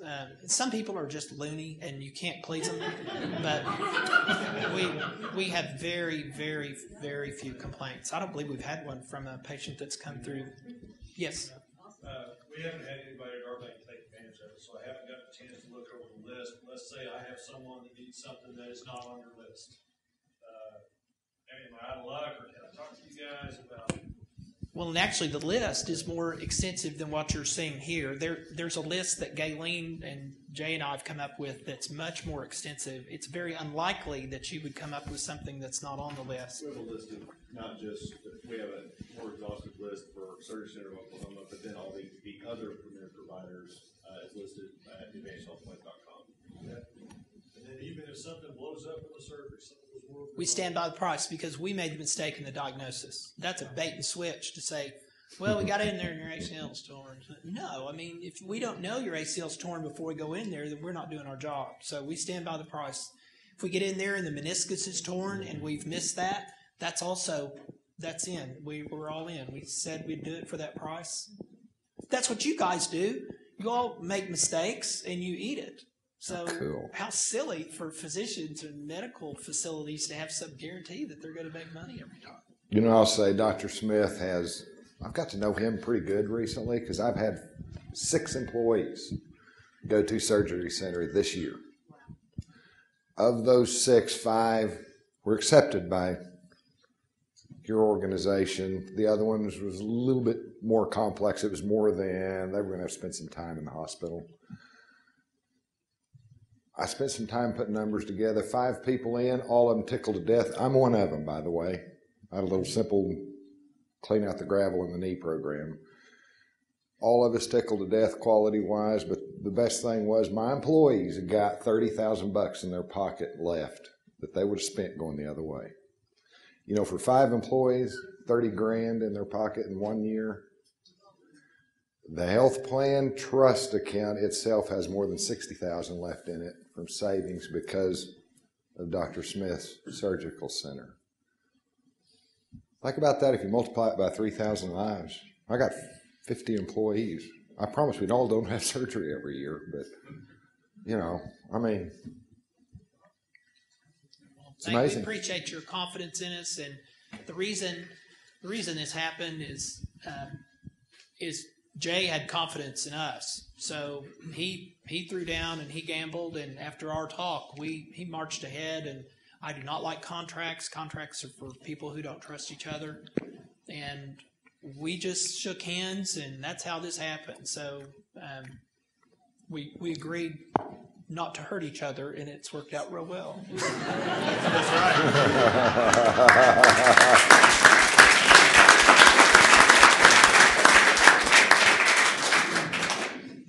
When either party is able to walk away from the deal at any time they want, then you do tend to respect each other.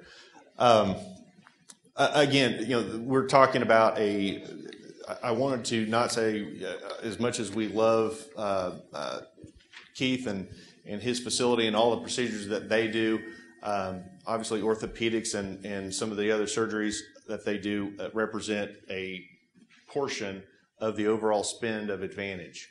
I'm going to show you, if you can just hang tough a little bit longer, talk to you a little bit about how we're wanting to expand this greatly, and I will be quick. How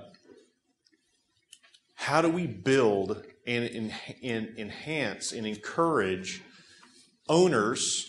I mean, everybody, if you think about it, everybody in your bank is an owner, from the CEO down to the brand new teller. And so if we think our rates are too high and we've got somebody that's coming in and saying, I can save you a lot of money if you switch insurance to me, well, we kind of have to look ourselves in the mirror, honestly. I've told you all before when I've been in your banks or wherever that, you're really not buying insurance from me. I'm just hired to pay your claims and manage and try to manage the cost best I can.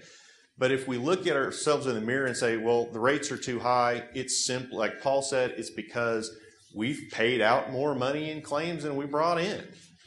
So I feel like it is my job, though, to help teach and build a mechanism in which your employees and you can buy better.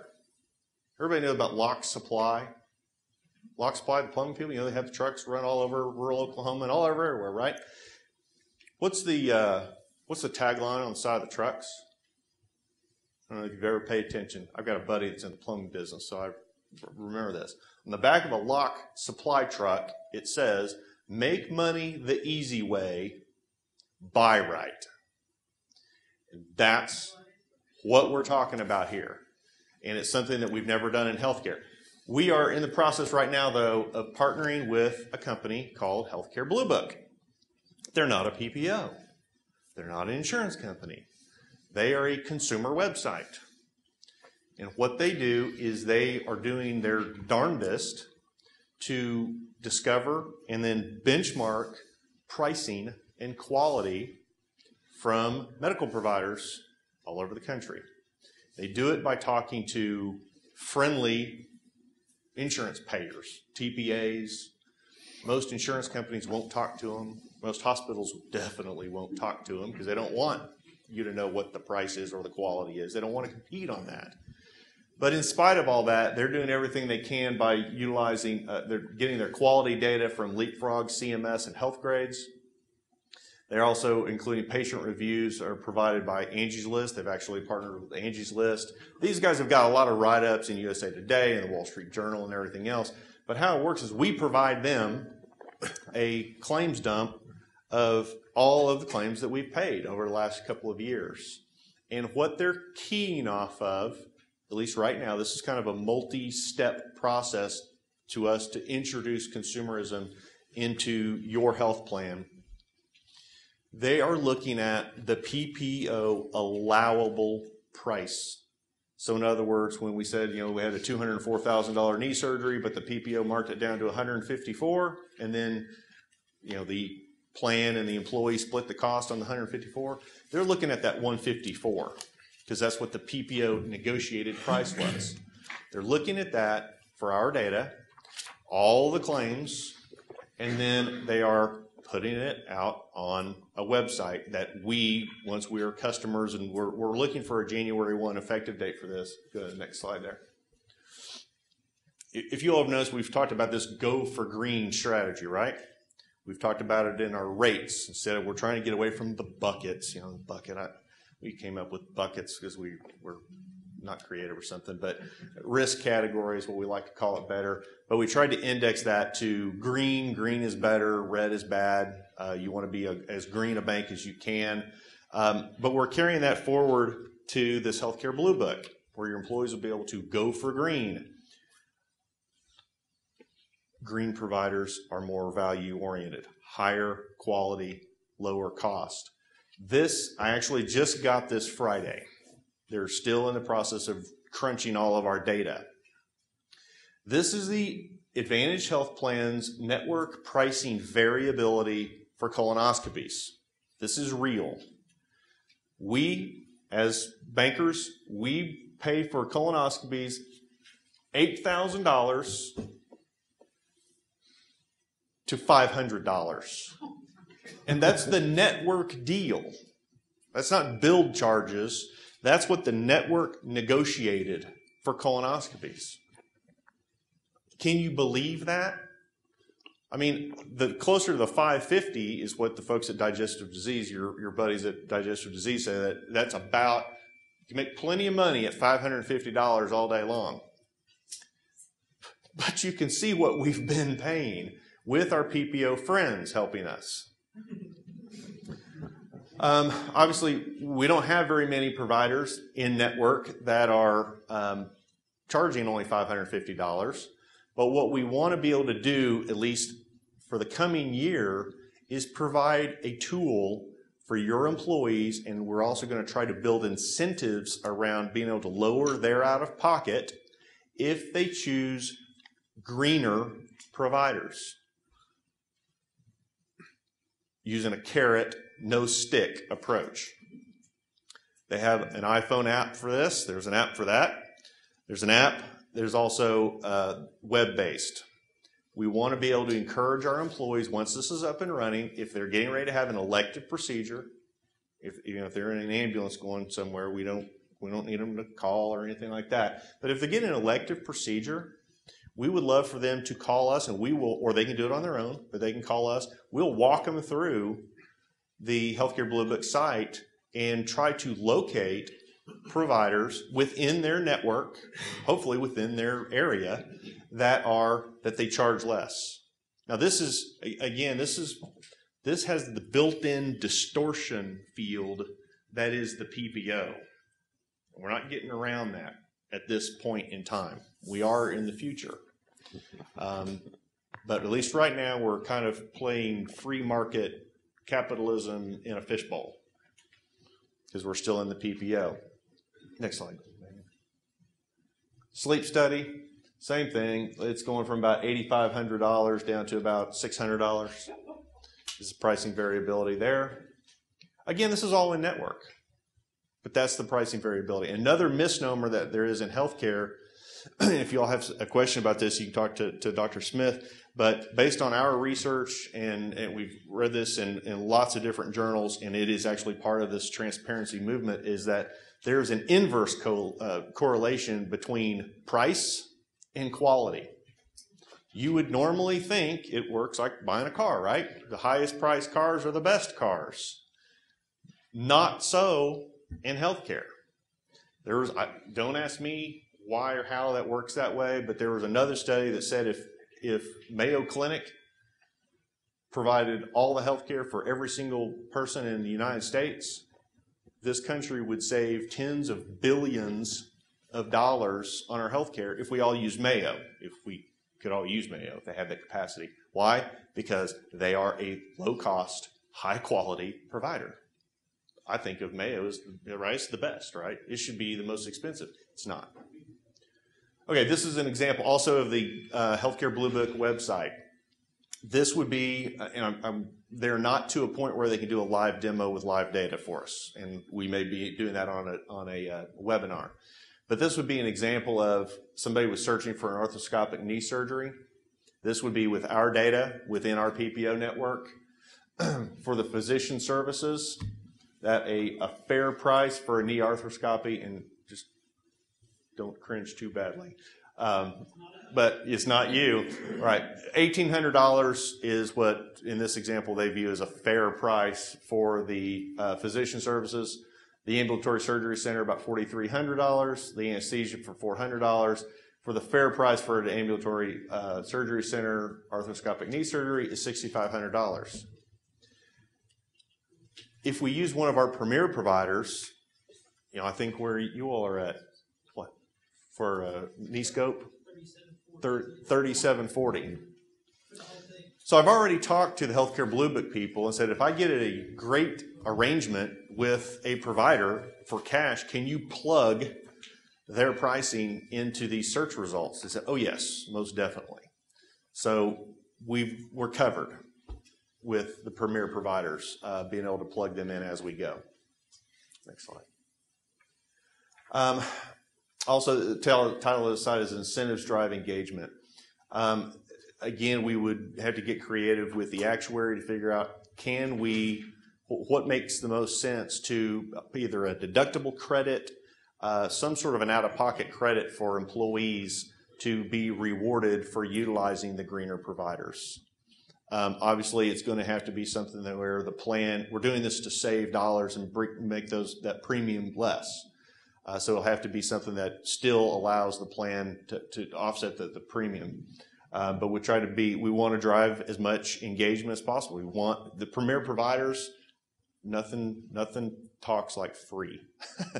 And that's been a huge engagement because of that. We're going to build something around this for that engagement.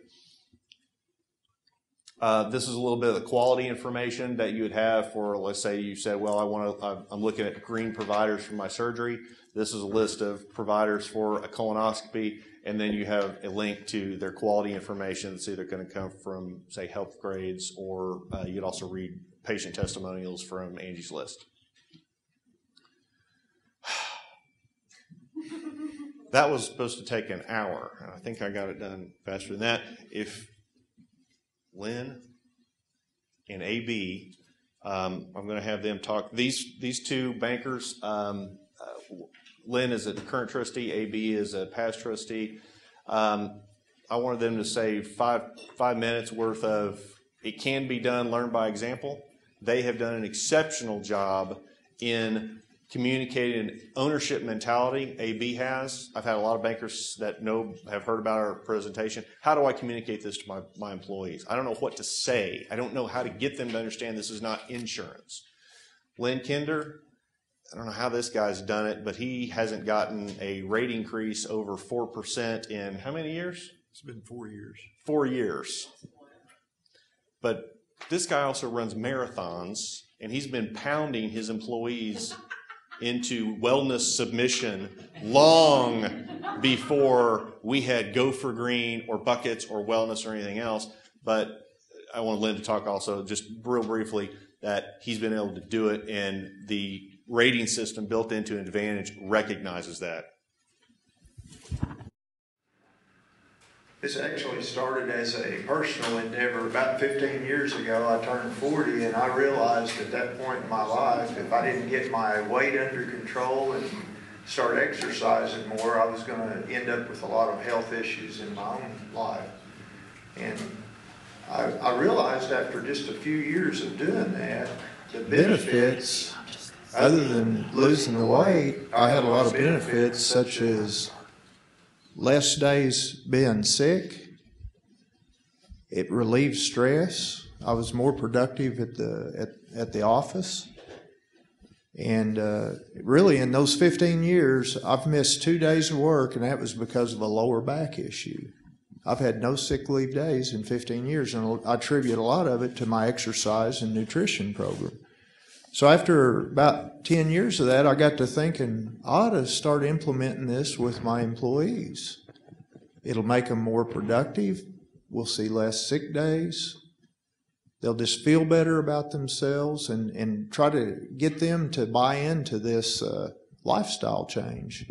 So it was probably about 6 years ago, my now current president and myself, we come up with the idea of having some incentive-based contest within the bank to encourage weight management, exercise, and fitness. So we threw a little bit of money into it to encourage the employees to get involved with it. We have about 30 employees, and most of the programs that we've done, we've had at least 20 to 25 be involved with each one of them. But over the last 6 years, we probably had 8 or 10 different contests or programs that would last from 6 to 9 months, encouraging fitness and weight management. And we've seen a lot of them really improve their health over this time. Little did I know that our health premiums were going to, just in a few years down the road, were going to be based on what are your future claims going to be. And when that changed here about 3 or 4 years ago, it just fell right into what we were doing. And as a result, the risk categories that Jay was referring to, we've been able to go to a less riskier category each year. And I attribute a lot of it to the employees getting more involved with fitness, nutrition. We brought in people, I've brought in a nutritionist a few times to talk to the employees. We've had, I've encouraged them to be involved in fitness on a, not just a short periods of time, but on a long-term basis. And so it is really, you know, like Jay said, the last 2 years, my combined increase in my life premium or my health premiums has been 3%. That's for 2 years combined. So as a result, you know, the new wellness program that Kempton has just started offering to us recently, I've already signed up on that, and I've talked to the rep there, and we're getting ready to come up with some new incentives for the near future. We just finished our last one, I think, in June. And a lot of times the incentive for the people to be involved with it, a lot of these contests I would put up for the winner would get from $500 to $750. So it was enough that they were really trying to win that. But yet it's saved me tens of thousands of dollars over the last few years. I'm not going to use the microphone, I'm just going to talk. As a trustee and a former trustee, we have interesting perspectives. We're in charge of determining what we pay out as a trust. You know, as management, we have to choose a plan that is most economical for the bank, and also as a participant, I'm on this plan. So as a trustee and a former trustee, we have sort of a unique perspective. We also have done certain things at the bank that we've paid for gym memberships. Nothing to the extent that Lynn has, but what happened that really pissed me off was 3 years ago, Memorial Day, I got poison ivy. And I walked, you know, my friends took me to Bailey Medical Center, which is a hospital we have a direct contract with. So it should be, you know, really economical, should be good. So I'm in there at 10 o'clock on a Saturday night, miserable Memorial Day. I'm sitting in there, nurse comes in, takes my blood pressure, leaves. 30 minutes later, doctor comes in, does this. Yep, that's poison ivy. Walks out. Nurse comes back with Benadryl, hands it to me, gives me 3 prescriptions, and I leave. I get my bill. I have to pay the doctor $500, and I have to pay the hospital $1,000. And that's what really set me off. It's like, you've got to be kidding me. So the minute that happens, you know, I sat back and said, you know what? The bank's paying for part of my health care costs as far as paying the premium. I pay the rest. Same for everybody, every other employee in here. That is our money in there. And when those kind of bills come up, it makes you mad. I shared this with Lisa Gilmartin. She's our HR person at the bank. And she got it. It's easy to stand up here and get mad and just go on and keep doing what you're doing. But it's another thing to do something about it. And what you have to do is you have to own this plan. You have to share this with your employees. If you want somebody to you know, you're not going to take care of anything better than something you take that's yours. If you're doing something and you know, the money's coming from the insurance company in Chicago, Illinois, you don't care. It's their money. It's your money. Make sure they understand it's their money that they're spending. That slide up there, 5 procedures, $250,000 in savings. That's savings to the banks. That's savings to the employees. That's savings to the trust. The key is to have a passion. You have to own this plan. You have to find somebody else in the bank that also is going to own the plan and preach it. There's really no other way. One of our executives his wife had a knee replacement. Cost him $7,000 out of pocket, deductible, copay, et cetera, et cetera. Wife is a huge OU fan. I simply mentioned to her, if she would have gone to the Surgery Center of Oklahoma or McBride Hospital, how many trips to Notre Dame would that have paid for? It's really simple when you put it in those terms. You know, could you have gone to USC in a couple of years? If you relate it, like Paul said, that's money in your employees' pockets, and it's money the trust doesn't pay out. It's important to remember that. I'll cut it short, but thank you.